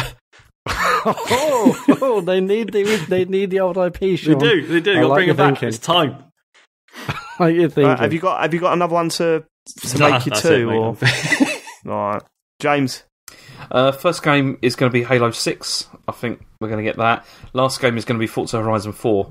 Mhm. So it's like inverse of what you That's said. a pretty. Yep. Okay. Right. Yeah, but they always do those, Matt, for like the start of those things. They always just show those two games. It's I don't know. But anyway, so the predictions I've got. The first one is that I think we're going to see Cyberpunk 2077. Oh, yeah. And that'd be it will huge on Microsoft. That'd be huge. Yeah. Yeah, and I think there'll be something here, like it'll be like exclusive to Xbox for a period or something like that, and it'll be shown on the Xbox One X and look amazing and all that kind of thing. God, So I mean, I reckon- saying that, yeah, like that might finally be enough for me to invest. Yeah. because that game's going to be that's all fucking they good, want, man. Sean. That's all they want. They're coming off the stage. Yeah, and they're going to going, hit us on Wednesday. Say, make the deal. Make the deal. Get Sean Have Bell you on heard? board. Sean, Yeah, Sean said he'll buy this will one. finally get us Sean Bell. Go on. My second one is that Banjo-Kazooie returns. There's going to be Good like shout. I would love that. there's going to be a new banjo, and it'll be like an actual banjo game. Won't be very good though, will it? No, but it'll still. I think that's going to. I think that's going to be the thing. Right. Sean didn't have two. Sean, do you want one of my spares? Yeah, go on. I'll take your leftovers. Yeah. You can choose one of these. No, why? You... I'm helping Sean out. Right. A new Gears reboot. Yeah. That's one. Yeah. A new Crimson Skies. Skies. That's insane, Mate, man. I thought about New Crimson Skies. Sorry, go on. And or a new Project Gotham Racing. That's got to be Crimson Skies, isn't it? There's no way there's going to be a new Project Gotham Racing. Yeah, I wasn't sure about the team and stuff, but I just feel like Microsoft are going to want to and need to sort of bring back these big franchises that people loved. That. What? That's like they don't even. That was Bizarre Creations. Like did that. But did they not own the IP? I don't think so. Oh, right, I thought they had a deal. Well, whatever. Sean, Right, okay. Sean, which one are you taking? Yeah, Crimson Skies, mate. Just because I want it. It's in. Because I think it's locked like in. Point. Nintendo, who hasn't started first yet? Me. Right, James, go. Nintendo. First game is Super Smash Brothers, and the Okay. last game is Star Fox Grand Prix, or whatever that is going to be. I mean, is that Right, is that okay. cheating though? Because we know that's probably happening. Yeah, but no, you can. He can't do that as a prediction. Okay, but yeah, you but can that's do it last as game, a. yeah. That's what they'll show last. And your two predictions? Oh, these are a bit boring. Mario Odyssey New Kingdoms coming in the fall. I think we're going to see that. There'll be new stuff for that. Mm. And my second one is new Labo sets in time for Christmas. Smart. Yeah. Okay. All right. Matt. Hang on, for James's, so what's the first one? New Mario Odyssey thing in the fall. So if it's New Kingdom in the coming. so by if it's the fall, not in the fall, or I don't give a date, what is that? A note? Oh, is it? come on, we don't know. Then it don't count. Yeah, it's got to specifically be It's your coming own out in the fault, fall. James, to make it so specific. Yeah, but that's what we need. Yeah. Yeah, I think that's right. It's a good prediction, Okay. and yeah, but it's got to match it. Matt, go. Okay, first game Smash Brothers. Okay. Last game Pikmin. New Pikmin. Yeah. That'd be Okay. a bold Yeah. ender. Well, I've also got loads of Nintendo, but I'll just pick one. Okay, Just two. we're going to see some Metroid gameplay. Okay. You can And- have that. There's going to be a proper Fire Emblem game coming in 2018 for Switch. Coming in 2018. Right. Okay. Okay. And Sean. First game that. Hang on, wait a minute. Oh, Sorry, hang on, wait a minute. Were we already aware that there's a Fire Emblem game coming in 2018? Oh, hang on. Yeah, they've already said, haven't they? It was literally just like Oh fucking that hell, was Matt. literally all Have they've they? said. But Yeah. All right, but no, fair enough. Okay, he always does this, doesn't he? Did this last Okay, year. right. He does. He Don't gets worry. one past us. Don't worry, I've got plenty more where that came from. Hold on to your hats, boys. F-Zero is coming Hang on, wait a back. minute. There's a new Pokemon game coming. F-Zero's coming New back. F-Zero. That's always good to have on the list. Yeah.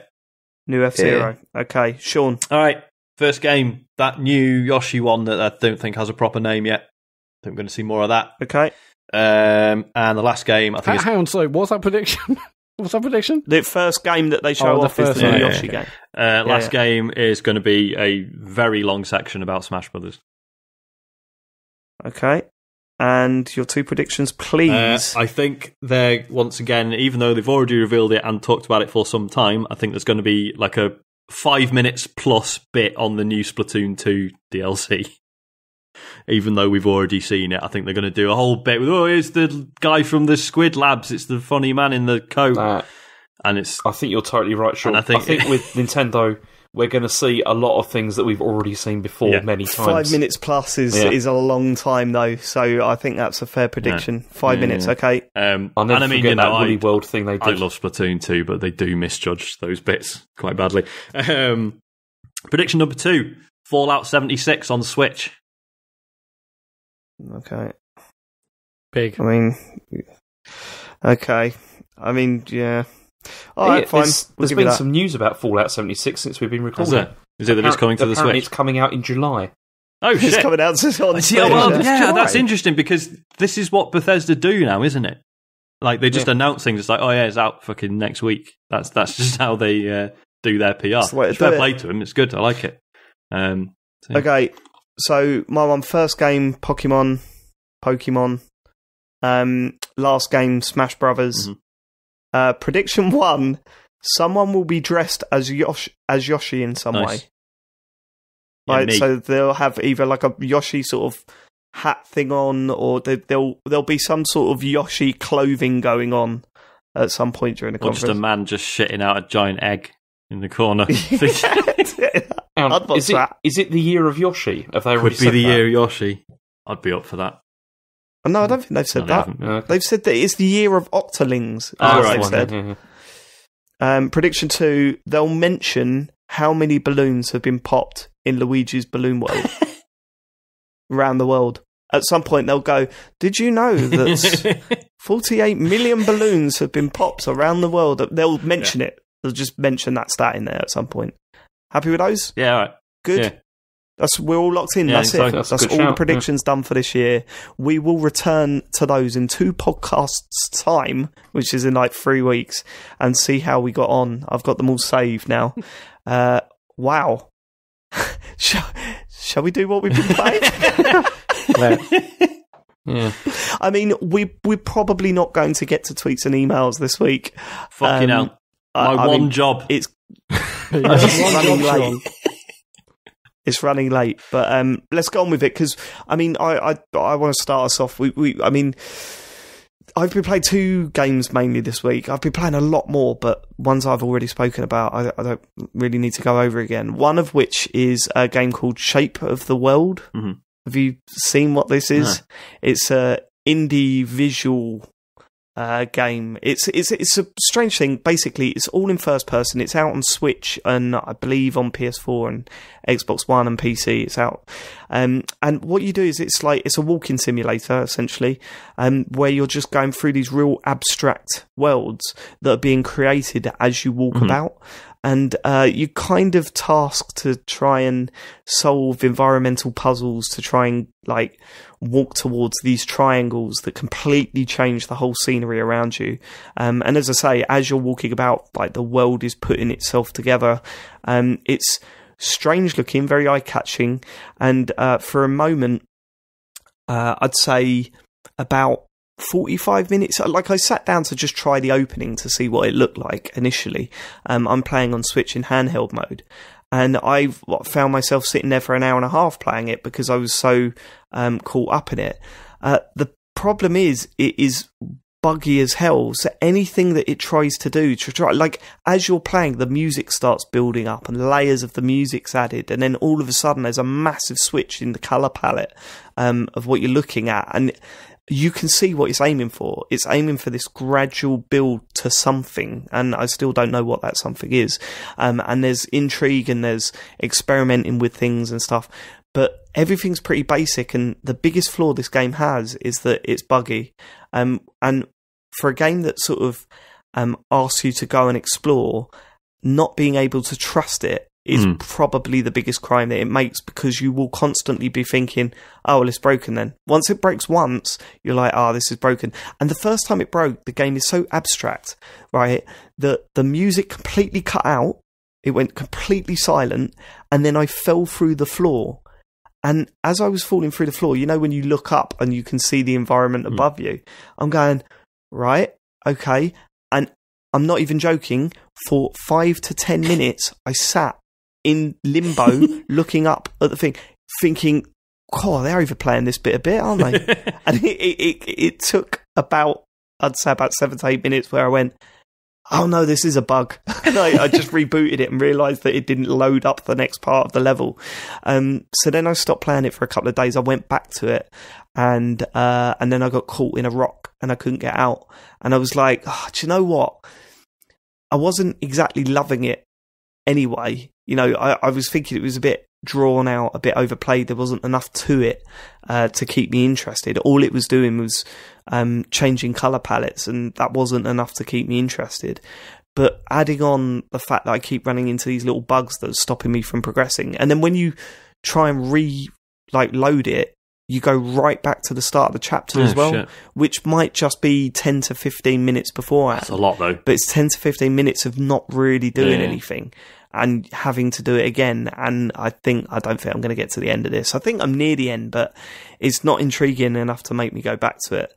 Which is a shame. I'm just looking at screenshots. It looks amazing. It does, and there was a moment where, like, as I say, the first night that I played it, I sat down to play it for like 15 minutes, and an hour and a half later, I'm still playing it because I was just like taking everything in and hearing that music sort of build up on the headphones that I had on and stuff.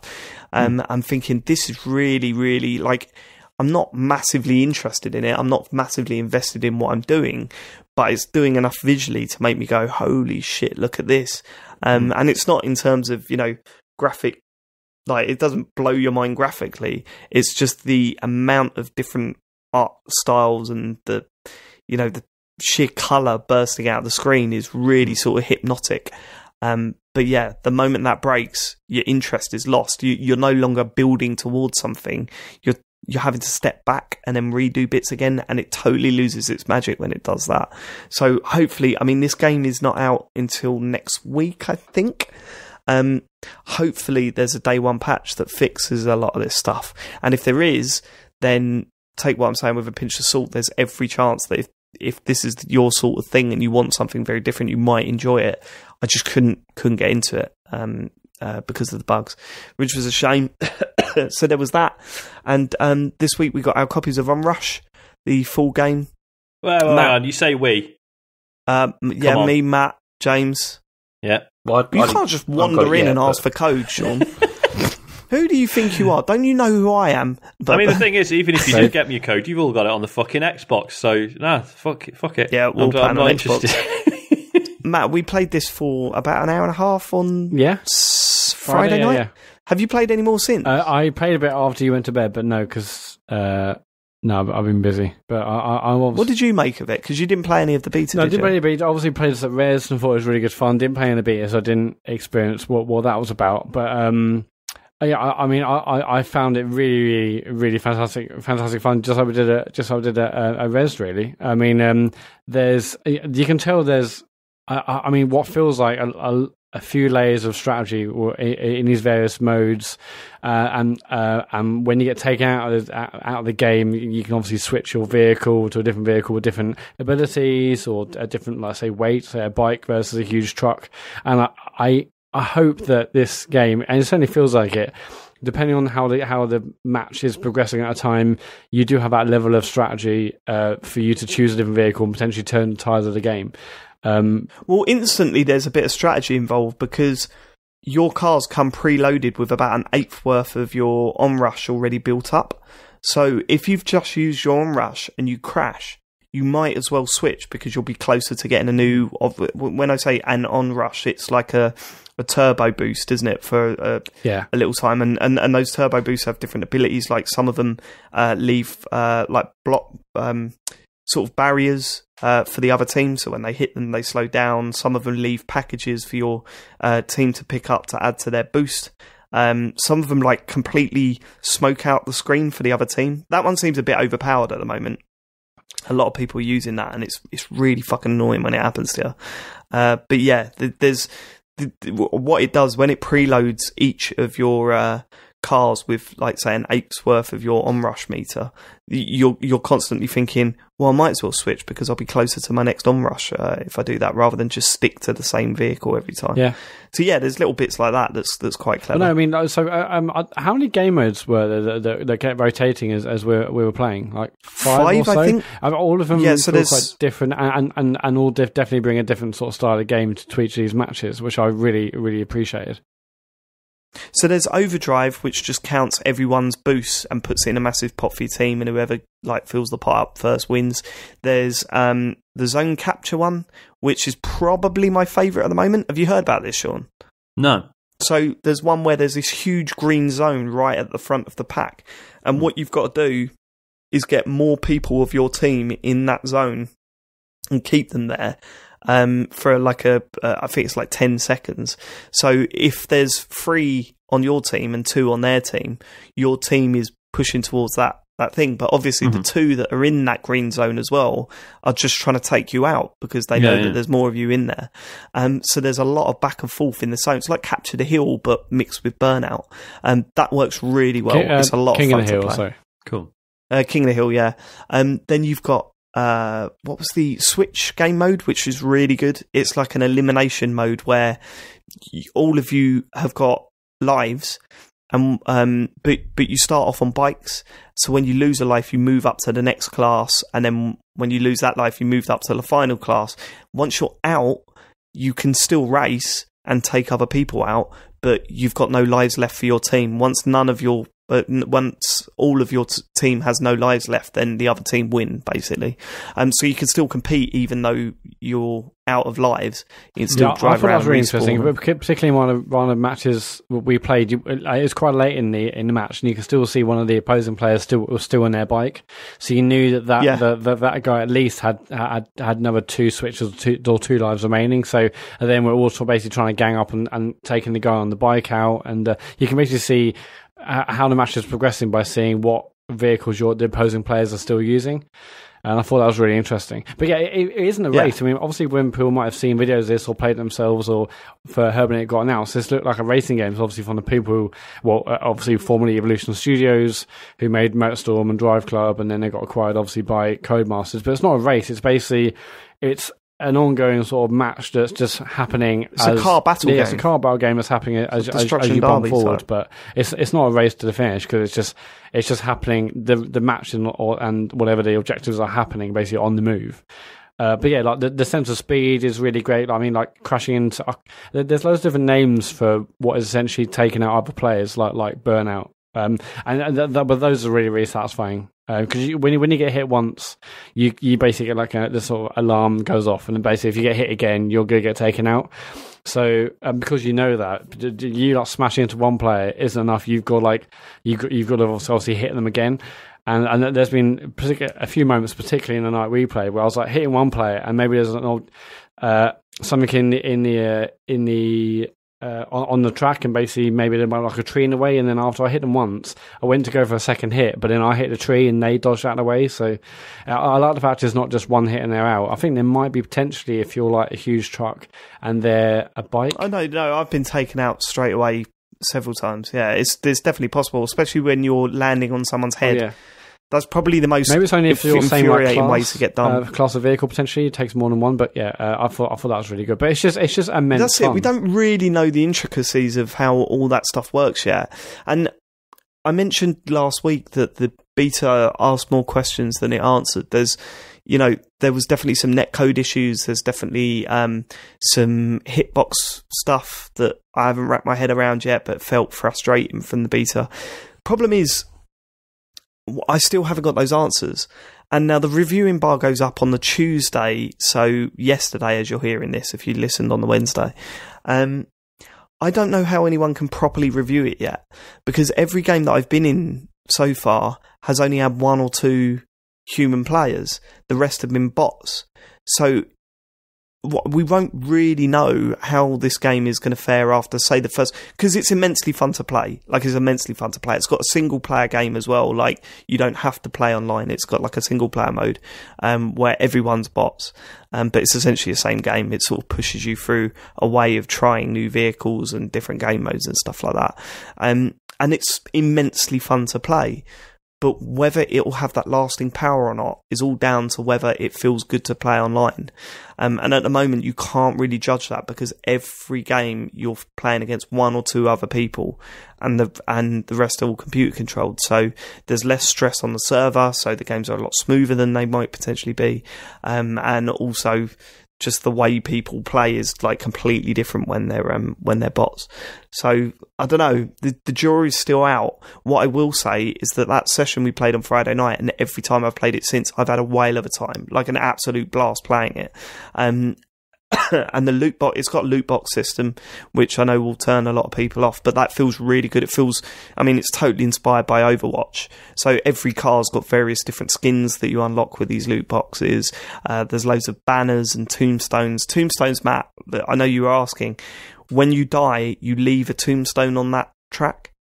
and you get to pick what your tombstone is. So mine's like a laughing smiley at the moment, and stuff like that. Because there's tombstones which are also like the banner for your logo of your player, but also there's those. They're not tombstones; they're banners. Okay, there's also like the emoji things as well, and there's a lot to unlock, and everything looks pretty fun to unlock so far. You've got different characters that you can unlock. You've got different dances that you can make if you get an MVP. Different tricks you can perform if you're on the bike.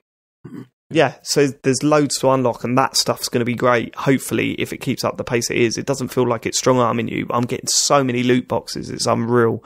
I mean, after that play session we had, I think 11 each. Yeah, boxes to open, and then because there's also like daily challenges. And I think one that whenever we played the Friday was like play 3 of a certain game type. So after you went to bed, Dave, I was like, well, actually, it turns out I've actually done 2 of the 3, and if I get another one, I can get another loot box and stuff, or I will get more points. So yeah, and the games are really quick. So I was happy to play another round, and I think it's like Overdrive. I can't remember what the name of the game mode was, but yeah, I played another one, got another loot box, and I got some extra cool things for my car. I mean, it's just cosmetic, but I'm happy with that, frankly. And I mean, it sounds weird because we absolutely slated what was it, Sea of Thieves, for just doing cosmetic stuff, but when it's like, because Overwatch is just cosmetic, isn't it? The unlocks in that. When it's done right, it works. Like, it does work, because I want my cars to look cool as I'm driving around. It didn't feel like it worked on Sea of Thieves. It feels like this is a lot more important. The stuff you're unlocking is a lot more important, even if it is just visual stuff. But yeah, I mean, the jury's still out. I'm a lot happier with it than I was the beta, because it's a lot more smooth, and the new game modes are fantastic. But I'm not going to fully know whether it's got legs or wheels to it until the servers are full and we're playing full matches every time, and seeing how well it copes with that, because that's a big thing. If it doesn't cope with that very well, then it's not going to last too long. But if it does, then golden, because this is a lot of fun to play. Yeah, it's a hell of a lot of fun to play. Okay, cool. That was it from me this week. James? I mean, I've not got Onrush yet, but I'm looking forward to it turning up. I definitely want to play it. I played a couple of things this week. I finished Yoku's Island Express. Oh God, so good. Yeah, it's. I mean, I've got nothing really more to add than what you said last week, because it is fantastic. I mean, it's like almost like Nintendo good. I really think that you were right about that.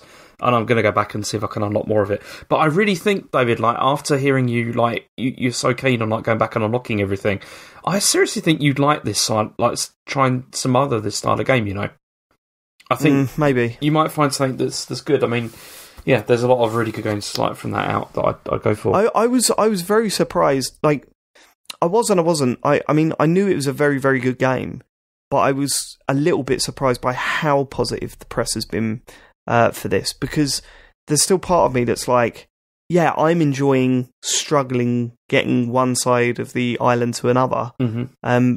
But like, I could see a lot of people being turned off by that, and that just hasn't been the case. Like, the response has been insanely positive online, and I'm glad, because I think the game is fantastic.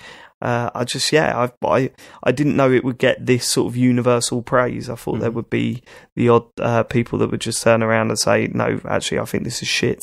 But no, it's class. Sean, you should play this. Yeah, no, it's on the list. It's on Switch, isn't it? Yeah, it is. Yeah. Oh yeah, definitely. Definitely getting it soon. Very good game. So I played that, and I've also played very little so far of the Street Fighter 30th Anniversary Collection.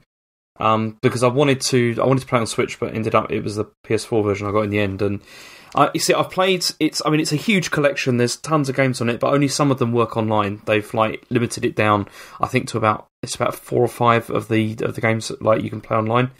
And I mean, I understand why they've done that. I mean, they've obviously done it because they probably figure that, you know, some people are just going to sort of coalesce around like certain games, rather. If there's like 30, 20 games or whatever, there won't be enough players to like sort of spread around all of those different versions. So they've just gone for some of them. But the biggest problem I had was that every single online game I've played has been unplayable on PS4. It's like you sort of you go online and it's dreadful. Like it's like dropping frames all over the place, and it was just terrible. But then I've also heard some other people have had more success when they played like direct with other people that they know. But when I played with randoms, it was dreadful. But it's still Street Fighter, so it's still interesting. It's the first time I've actually played the original Street Fighter, the first one that came out, and that's one of those games. It's like a curio that you're not going to go back to because I don't know. I didn't think it was that good. I mean, Sean, do you like Street Fighter? I can't remember. Really. I appreciate it from afar. Okay. I did get quite into Street Fighter 4, still wasn't particularly good at it. I was all up for 5, and then they sort of fluffed the release. So yeah, kind of. I think the original Street Fighter in particular is a game to appreciate from afar. It's not great, I didn't think. Yeah. But the other releases are still great, and the music is still fantastic. It's it's worth a look. It's just I hope that they fix the online because it's not really working so well. But the other main seems like a common thread for bloody Street Fighter games, isn't it? Yeah, they always seem to have problems with the online. It never works out so well.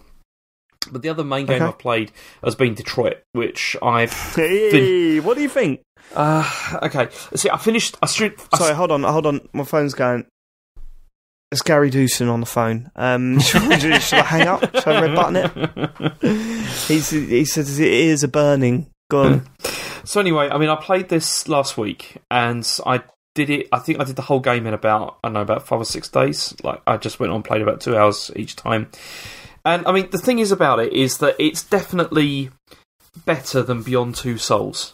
Great. But it's definitely better than Beyond Two Souls. And I absolutely hated that game. But I don't think it's as interesting as Heavy Rain at all. Like, I really don't think it's as interesting as that.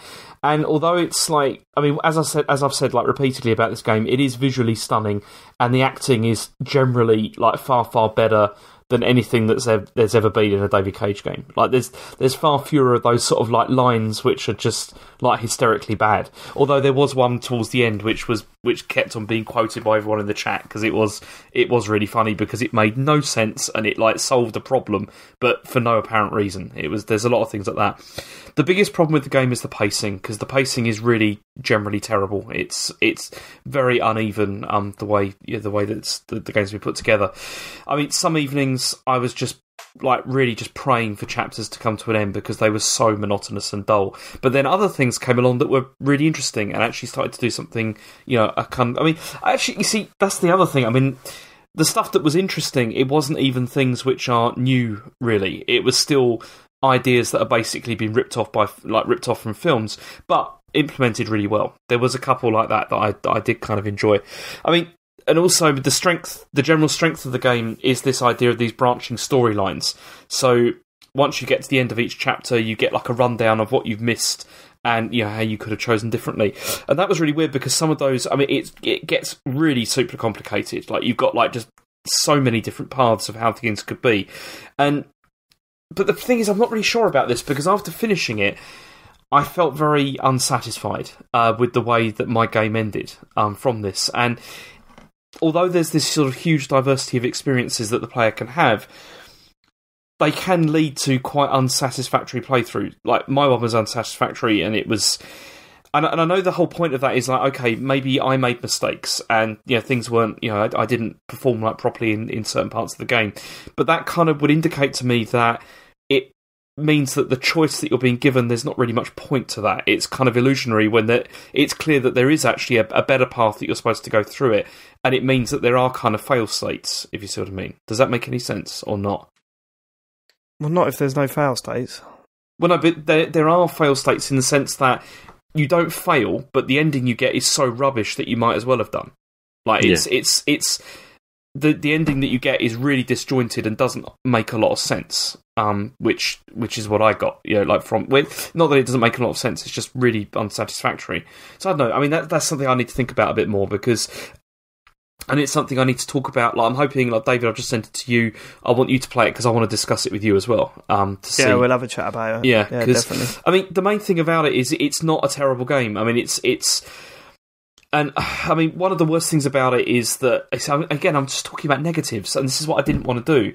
But there's not really, because there's not really. See, I don't want to do that whole sort of like cliched, like it's a terrible David Cage game because it's not a terrible game, and I don't actually believe that a lot of David Cage games are like completely terrible. It's just that I don't think they're that great. They're not like, sort of amazing games. I mean, if you, like, for example, this is the way I was thinking about it today. It's like, if Life is Strange is like a good TV drama, then Detroit is like a straight-to-video release that you'd see on the Sci-Fi Channel.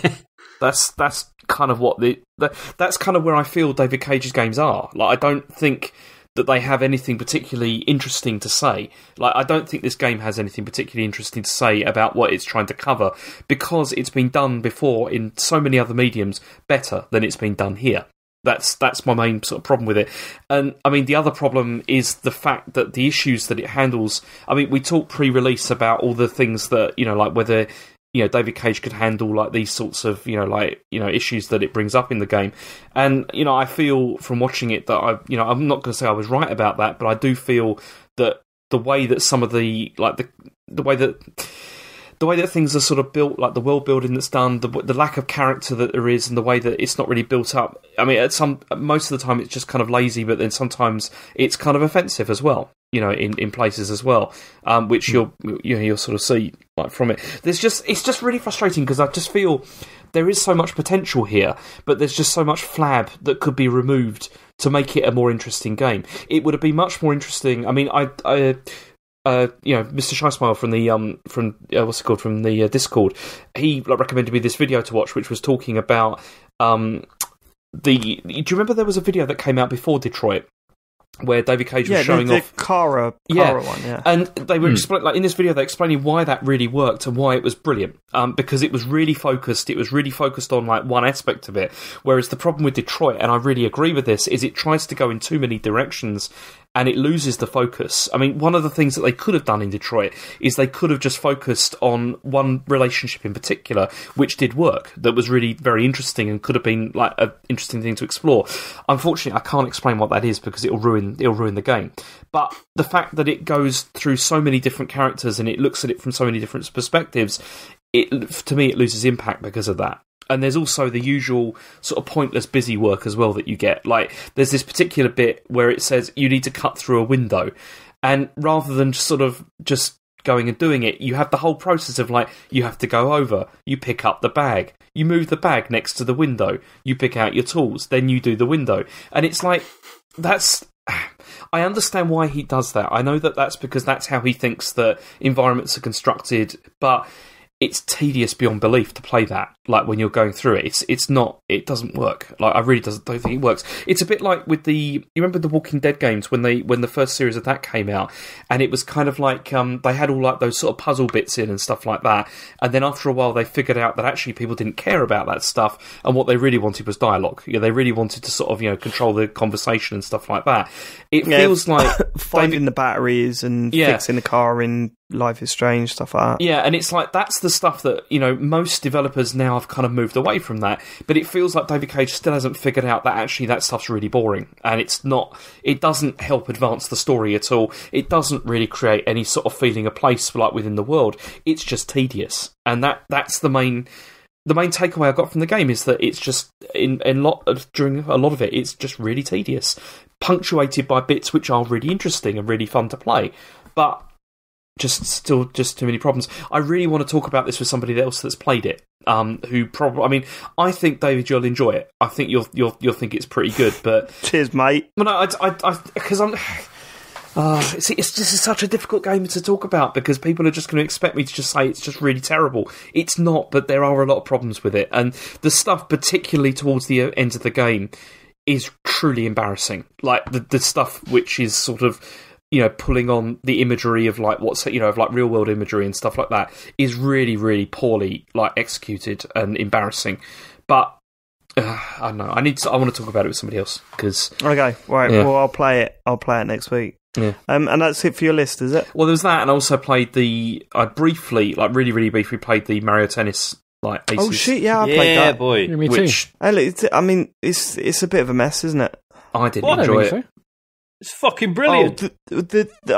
Sean, you saying that you had no internet problems with that at all? Oh god, yeah, no, that and it completely destroys it. Like, I mean, the amount of times that they were just serving at me and it was bouncing off me because the lag was so bad that it didn't even pick up that I pressed the button. Yeah, but, no, that is absolutely a problem. But the game when seems, it works, the game seems fine. But I mean, I'm not going to lose out on a tournament because someone can't get a decent internet connection. It's ridiculous. Yeah.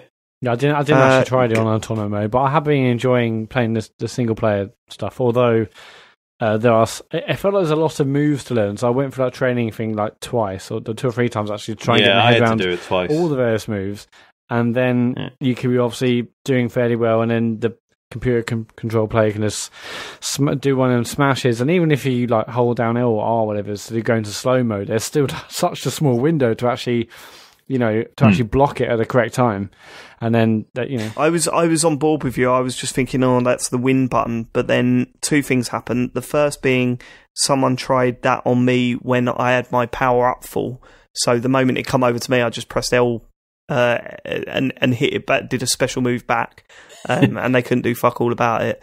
And the second one, I actually blocked one without it breaking my racket, and I was like, nice. Okay, cool, this is possible then. It's not a win button. You can actually get back to it. And even if it was, actually getting full meter so you can use it is not easy. You have to play well. No, but you see a lot of people doing it very quickly online. Yeah. They can fill it up in seconds, and I'm like, okay, I've got to find out how to do that. Yeah, there is a trick to it, making sure you get your full charge shots in and stuff, which, again, are hard because you've got to be really good at your positioning. See, that's why I'm okay, because I had a few tweets of people saying, I wish I could just play it without the abilities. I think maybe some balancing needs to take place, but fundamentally, I think it works really well because everything's either hard to pull off or, like I say, you have to play well in order to build up the meter to do it in the first place. Well, this is it. That was the other thing that I thought about. This must be one of the first Nintendo games that, openly gives an advantage to people that are playing well. Whereas usually it's sort of... It's usually the way around, isn't it? Yeah, it's usually the other way around. If you're not doing well, it will give you a sort of an advantage to get back into the game. Yeah. On this, it's no, if you're playing well, you're going to smash them. Yeah. Some of the characters need a bit of balancing as well. I think it was Chain Chomp, his shots were just so quick, it was ridiculous. And Rosalina was just curving shots constantly, but way more than any other character does as far as I could tell. So that needs tweaking as well. But no, fundamentally, I had some proper good matches. I thought it was really fun. Really enjoyed it. I haven't played a tennis game in so long, but it's just it's really brilliant fun. But like all the things, number one priority has to be getting the netcode. It has to be because that's game breaking. But I mean, I'm not hopes are not high because do you remember Smash Brothers on the Wii U? No, I didn't. Online on that was basically the same. It was 50-50. You'd just get a shit game and it'd just be unplayable. And I don't think they ever did anything with that. I think they just left it. So, don't know. But yeah, imagine that getting is to key, the final though of a tournament and then just not even be able to knock their serves back. Yeah. It's a mess. Yeah. I will say one thing. It's really good, but then okay, maybe I'll get it. If it's 50 quid on Switch, I'm like, I don't know. Yeah, that's way too expensive. If it's 40, I'll be like, okay, well, I'll get some fun out of it. Or if it's obviously cheaper, brilliant. But it's with all these Switch games, I'd like to get them for 50 quid. I'm like, I'm not paying that. I'm just not paying it. It'd be 40 on Amazon. It's fine. But yeah, I really enjoyed what I played. And I played it way more than I thought. Because I did the tutorial and I was like, right, cool, I'm going to go online, and then realised I still didn't know anything. So then, went through the tutorial again, did a few practice matches, and actually sort of tried to understand the flow of the different abilities and stuff, and those. I forget the fucking names for all of them, but basically, the one where you can aim the shot using the gyro controller, which again is cool because that costs you a bit of meter to pull it off. But then as you're aiming the shot, it continues to drain. So if you're good at aiming, you lose less meter in order to pull that off. And also the those dashes you can do, with the right stick. Oh yeah, that one and me learning the time. I did some fucking beautiful saves with that, man.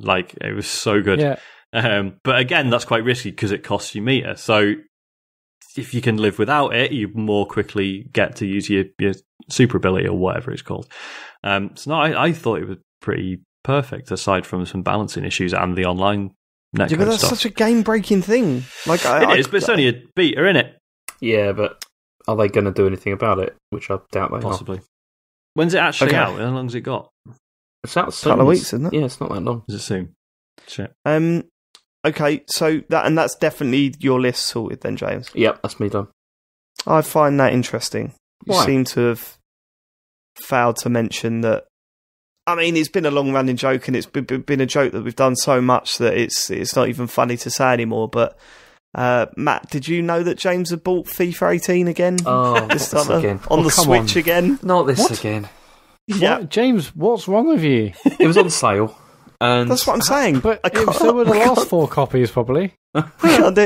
He's literally bought FIFA 18 on the Switch again. Is it getting the World Cup update? Yeah, it has. Yeah, that's one of the. That's why I bought it. It's so go on then. So I'm just going to delete one of the questions we got on the tweets. So. I've got it on PS4 and on Switch now, so that's great. Congratulations! It was really just cheap. Before you go into that, by the way, Mario Tennis, it's out on the 22nd of June, so not long. Fuck, Imagine right, if EA open up their conference by going, just want to say a big thanks to James Farley. He's kept a lot of people in a job. Okay, cool. Sean, let's go for you. First time in ages. I suppose you've got about a list of about 50 games. No, I thought I could do a full recap you've been playing since you were last on. Yeah. I finished Night in the Woods, and Matt, I'm retroactively unhappy with you about the end of your show. Yeah, people on my Dark Souls streams have said that should be the game I stream next. That would be cool. So there's evidence, and I actually do it. And there's actual public record of you finishing it. Yeah, fucking brilliant game, and the ending in particular is weird at first. Like, took me a couple of days to get my head around confusing, it, but isn't it? Really interesting. As you know. What else? Oh, yeah, so I've been playing. I'm currently on episode 2 of The Council. If any of you have played it, I've missed you talking about it on the show. I've played it. I talked about it a couple of weeks ago. Okay, cool. I really like it. Are you enjoying it? Me too. Yeah, I think it's fantastic. Yeah. I won't go over the basics because obviously if James already talks about it, but yeah, just really nice twist on the old sort of Telltale format by actually, incorporating sort of RPG mechanics and being really open about what you've missed. Yeah. Which sounds like it should be frustrating, but actually just makes you very aware that things could go very differently. Go on, sorry. The thing is, The Council is also another example of why I think, compared with Detroit, is like how things could be done differently with narrative games, and it's just that's what I feel a bit annoyed about sometimes, because you just think stuff like The Council, which is trying to do something new, it's never going to be like as well known as like stuff like Detroit is, and it's just a shame because it should be, because it's significantly more interesting, I think. Yeah, I find the setting really fascinating. I feel like it speaks to the part of me that wishes I was a lot more cultured than I am. Mm-hmm. There's so many references to art and stuff that I just pretty much goes over my head. But then occasionally there'll be a puzzle that involves a bit of knowledge of Greek mythology, and I'm like, yes, I know this. I know this. And yeah, just really interesting setting. So properly enjoying that. The only thing I'm finding is, all the items you pick up. There's that is it like royal jelly that it gives you more effort points to use your knowledge and stuff. Like, I'm just always running out of that. Really, I've never used them. I've never used any of that stuff. I've got loads of all the items that I like, all the other items, and I'm never using them, but I just never have any royal jelly. But I'll obviously wait until the full thing is out, because we're only on episode 2 of 5, I think. Yeah. So yeah, it'd be nice to do a proper recap by the end of it. But yeah, which sort of focus have you gone with your character? Like, what's the thing? God, I can't even remember. So what is it? There's a cult and there's an investigation, and then what's the one with the basically being able to smooth talk my way out of things rather than. Which is really annoying because there's locked boxes everywhere. I feel like just getting lock-picking skill would have been amazing.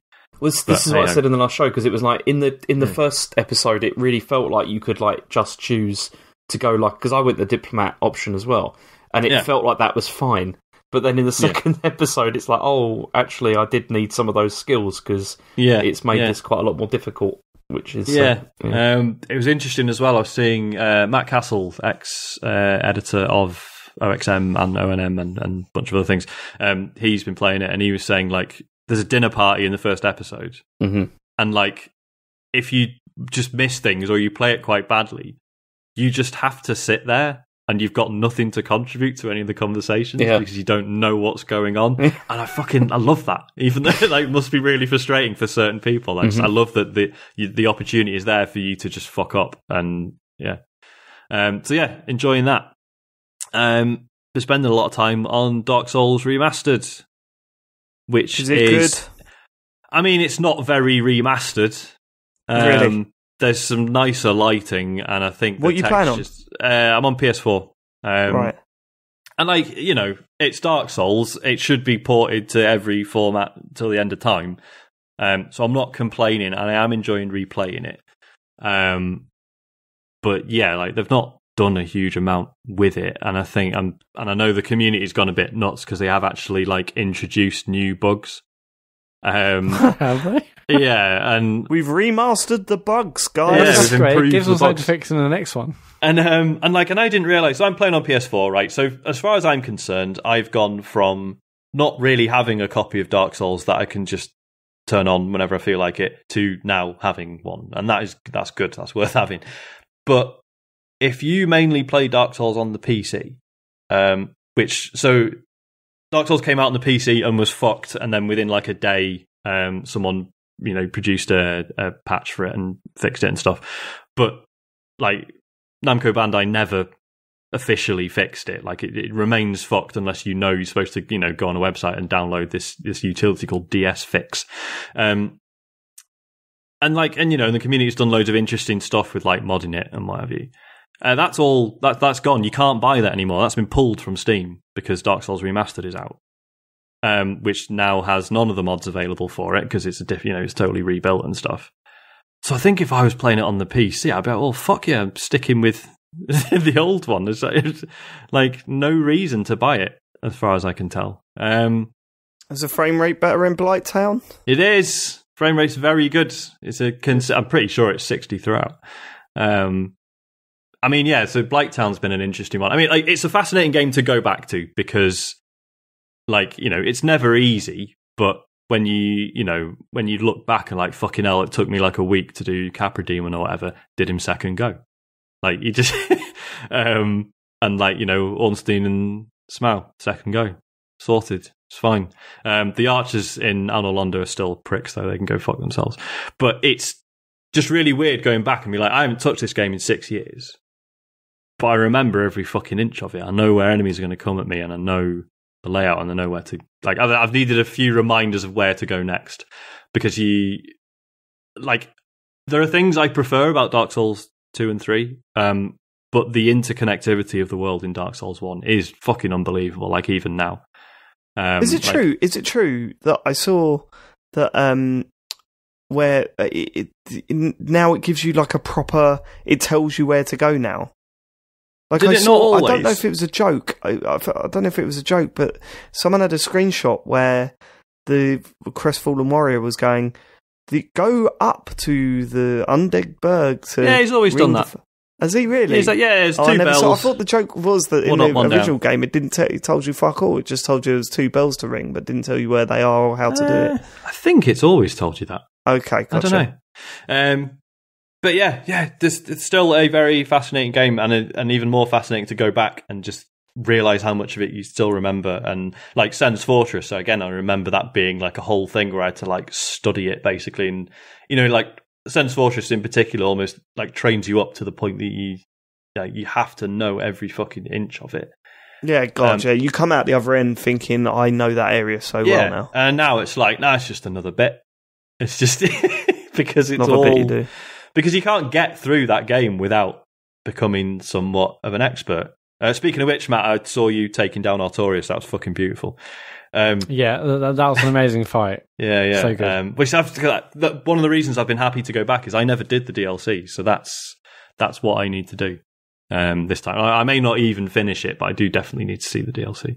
So yeah, fascinating to go back. Just a little bit disappointed with the the term just remaster. Not done a lot with it. I mean, I knew it wasn't going to be like, when they redid Shadow of the Colossus or anything, but yeah, it's fine. And if you've got to say, if you've never played it, then fucking hell, like this is the version to get, and you really should. But like, yeah, if you're not like desperate to play it again, probably all right. Cool. All right. Is that it? You done? That is it. That is it, Matt. I'll be quick. Yeah, I'm still playing Dark Souls. It's still amazing. Take us home, baby. I beat Manus, or whatever. I think that's his name in the DLC, and I've got. Isn't Manus like one of the hardest ones? Isn't that like just the big blobby monster thing? It's a big blobby monster with a huge hand. I got it in the end. It was good. I did it last night, and I've got. I think it's. Is it how? It's basically the big dragon. That's all I know of. So I've got him to do next, which is fun. And so I'm still loving that, of course. And I played a bit of the Crew 2 beta. No, I didn't play. There's a whole weekend of betas, basically, but I didn't play the first Crew game. Did any of you guys play it? No. I played a bit of the first. And I thought it was fine. Like, I like the sort of, the Ubification of it was a bit annoying. Like, oh yeah, it's a game set in modern day, but you have to drive to radio towers to update the GPS on your phone. But everyone gave it shit for the fact that, like your GPS was like in the sky above you. Like, like showing you where to go was like, yeah. I thought that was good. I thought that made sense. Like, yeah, put the directional arrows like in the space where like normally there's just sky and there's nothing normally going on in a racing game. I don't know, everyone else hated it, so I think I was wrong. So in the first one, did it have the whole like world folding in on itself thing? Oh, no.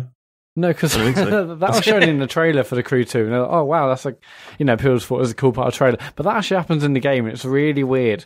So in the beta, and I'm not sure how limited it is, but I've played like 20 minutes or so. I basically played like a few races.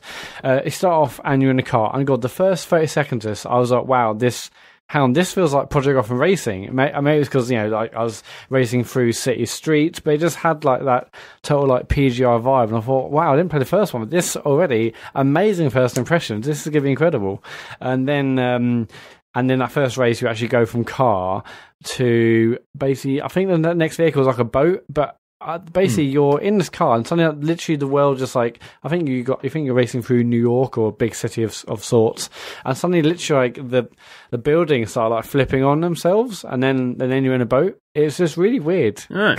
Is that it transforms into like into airplane as well at some point, I think. Yeah, because in the same race it's like boat, and then suddenly you're in like a biplane, and you finish the race in the biplane.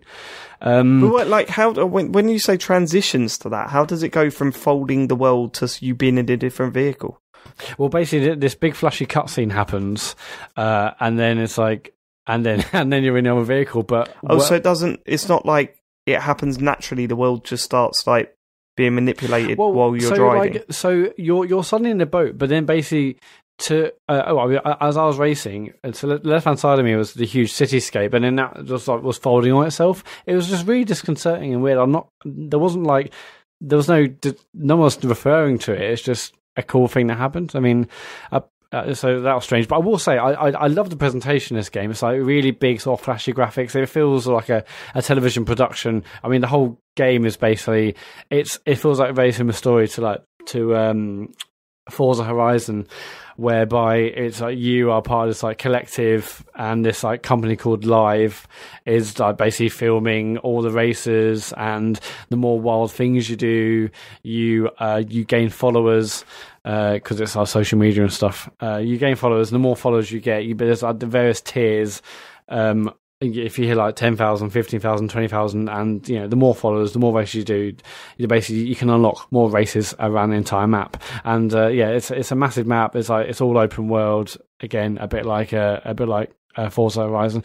One thing, the dialogue is horrendously, soul-crushingly cringy and embarrassing. Again, Sean, I wasn't sure if this is in like the first Crew, but give us an example. What? Well, I actually wrote some stuff down. So basically. It's all they're constantly saying, it's all about getting big followers because life is about just getting followers and doing cool stuff for followers. And Matt, that just sounds like you, mate. Well, apart I mean, that literally might as well just be you talking. One of the lines was, "Welcome to the Motor Nation, bro. Welcome to the Motor Nation, bro." Okay, that doesn't sound like you, to be fair. It's just, I could have happily just played on mute, although I was enjoying the music. But so presentation-wise, I think it looks really good. It's all about this TV thing, and it's got like huge flashy graphics, really nice use of colour. I think that's really vibrant, really cool. But once I did that first race, and then I could find other things on the map and stuff, then it started getting a lot less interesting. Or it's just, just like Forza Horizon, loads of different people on the map. You can go to certain like lands, certain pinpoints on the map, and then do like a bike race or a dirt bike race and this and the other. I didn't pay that much. I'm not exactly desperate to go back. It's a shame because that first impression of racing through the streets, I'm like, it's PGR, we're back, but it sort of fell apart a bit. Have you got any more examples of lines from the thing? No, I thought I'd written down loads. Just that one, the Motor Nation one. But trust me, you should all play it just to see. It's a B. I think it's out publicly, but yeah, the lines are just horrendously cringeworthy. I've also been playing another game on my phone, or a game on my phone called Pocket Run Pool. Now, this is from a guy. I think the guy might have. It's a guy called Zach Gage, and I think he's made other big games. Let me just see. I'm not sure what other games are made actually, but basically, yeah. So Pocket Run Pool, it's a pool game. It's 2D. You're just playing above the table, and basically each of the pockets has a different score multiplier, times1 up to times 10, and essentially it's a case of obviously trying to pot all the balls. You have 3 lives, so if you miss, you can miss up to 3 times, and then the game's over. And you're basically trying to get the highest score essentially. So obviously, you're trying to get all of them in the plus in times 10 pocket. If you pocket I think the 8 ball, then like the times 10 pocket and all the various numbers switch around in a random order. Whereas normally, if you hit a ball into the middle right, and that's times 10, then it'll be bottom right and then bottom left. So you can work your way around the table knowing full well where like times 10 and times 8 and stuff are going to be to get the high scores.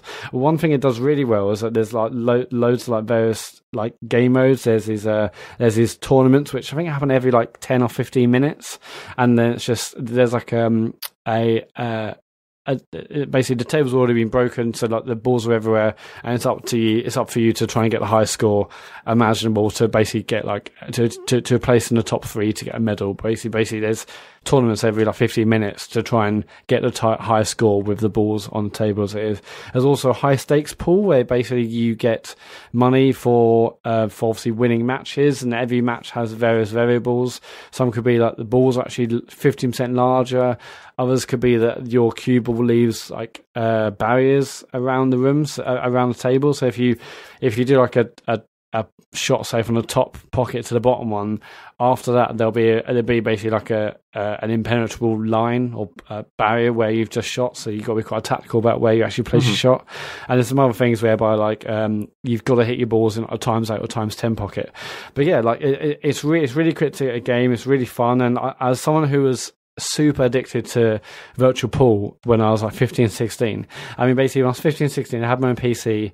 I was playing virtual pool on my PC most nights, doing a bit of programming, eating a lot of rich tea biscuits, listening to Lene Marling and Wheatus. I was quite the guy at college, let me tell you. But yeah, I was super addicted to virtual pool. And even like more recently, I think I downloaded it again on my phone a few years ago, and I was just playing it all the time. And so this sort of satisfies that, the virtual pool element, but also the whole trying to get the highest score with the various multipliers in the pockets is really super fun. I absolutely recommend Pocket Run Pool. I'm not sure if there's a multiplayer like amongst friends or whatever, but just all the various multiplayer options you can get in the game are fun enough as it is. So Pocket Run Pool. I know it's on iOS.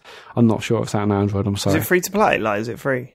Yeah, although after a few games, I was so impressed with it, and I loved the presentation. And I paid like the £4 to get rid of. I think it's ads, and maybe there's some other bonuses. I'm not sure, but I basically paid the money because it felt like I wanted to reward this developer because the games look so good, and I've had so much fun with it. So yeah, Pocket Run Pool, free to play, but you can pay to get rid of ads.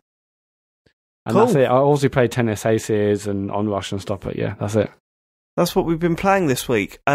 I really don't think there's enough time to get to emails and tweets. I'm really sorry if you sent emails and tweets in this week. We will I'll say we'll get to them next week. We ain't, because it's our E3 show, and the week after that, they're going to be old tweets. But we do have a bit of an announcement. Matt, do you want to take this? Yeah, this is actually David's last episode. We'd like to say thank you. Imagine that. No. We are launching a Kickstarter.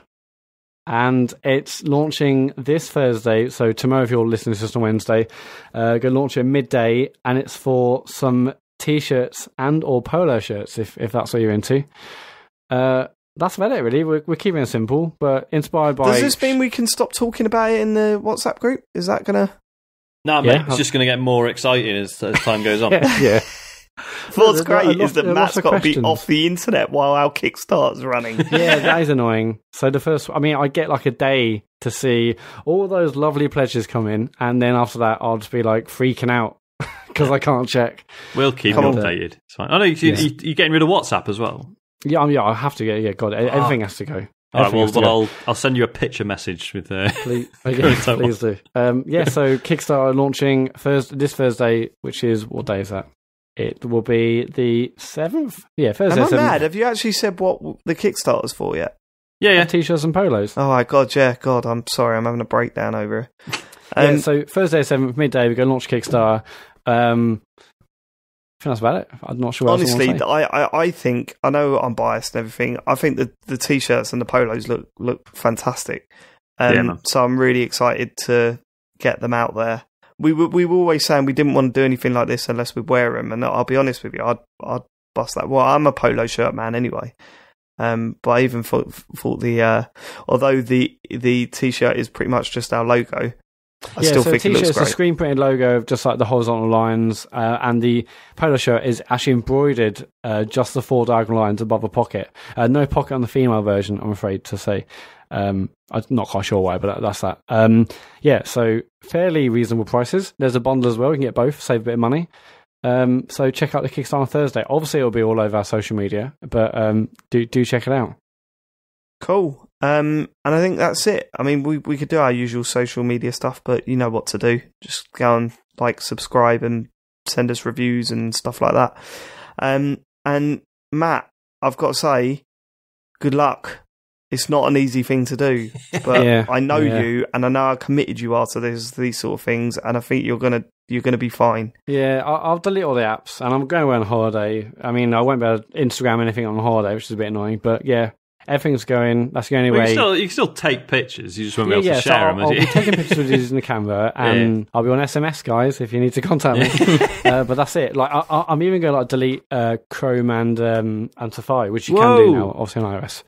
Because there's no point. Because I'm not going to search for a gaming, but basically there'll be some stupid Google ad which will just it will just know to give me a gaming ad or something. So I'm going to delete even the browsers. So literally we'd say phone and a camera. And that's it. But at least I'm away for the week. But my God, you'll be fine. I'm looking forward to it. I hope to God it's a banger of the year. It's not too bad, Matt. It's also quite exciting when you come back to it, and it's like you have to be careful not to do a big overload on it. Which is pretty good. Yeah, that's the thing. So E3 isn't just the conferences. It's like I also watch the 3 or 4 hour giant bomb show every night. I mean not live, but so I'm probably going to come back to 30 hours of stuff I need to catch up on. Mm-hmm. You don't know where to start. It's nuts. Yeah, I can't wait. And then you find out that Perfect Dark wasn't announced, and you get a little bit pissed off about it. We'll catch you. Hopefully our next show will be on the 16th. If everything goes well, then the next podcast will be up on the 16th. So we'll catch you then. Very exciting, isn't it? E3. Christmas. Very exciting. Except I'm not allowed to see Christmas. So. Also, sorry about everything last week. Goodbye, everybody. Goodbye. Thanks for living it. Goodbye. Bye-bye. Bye.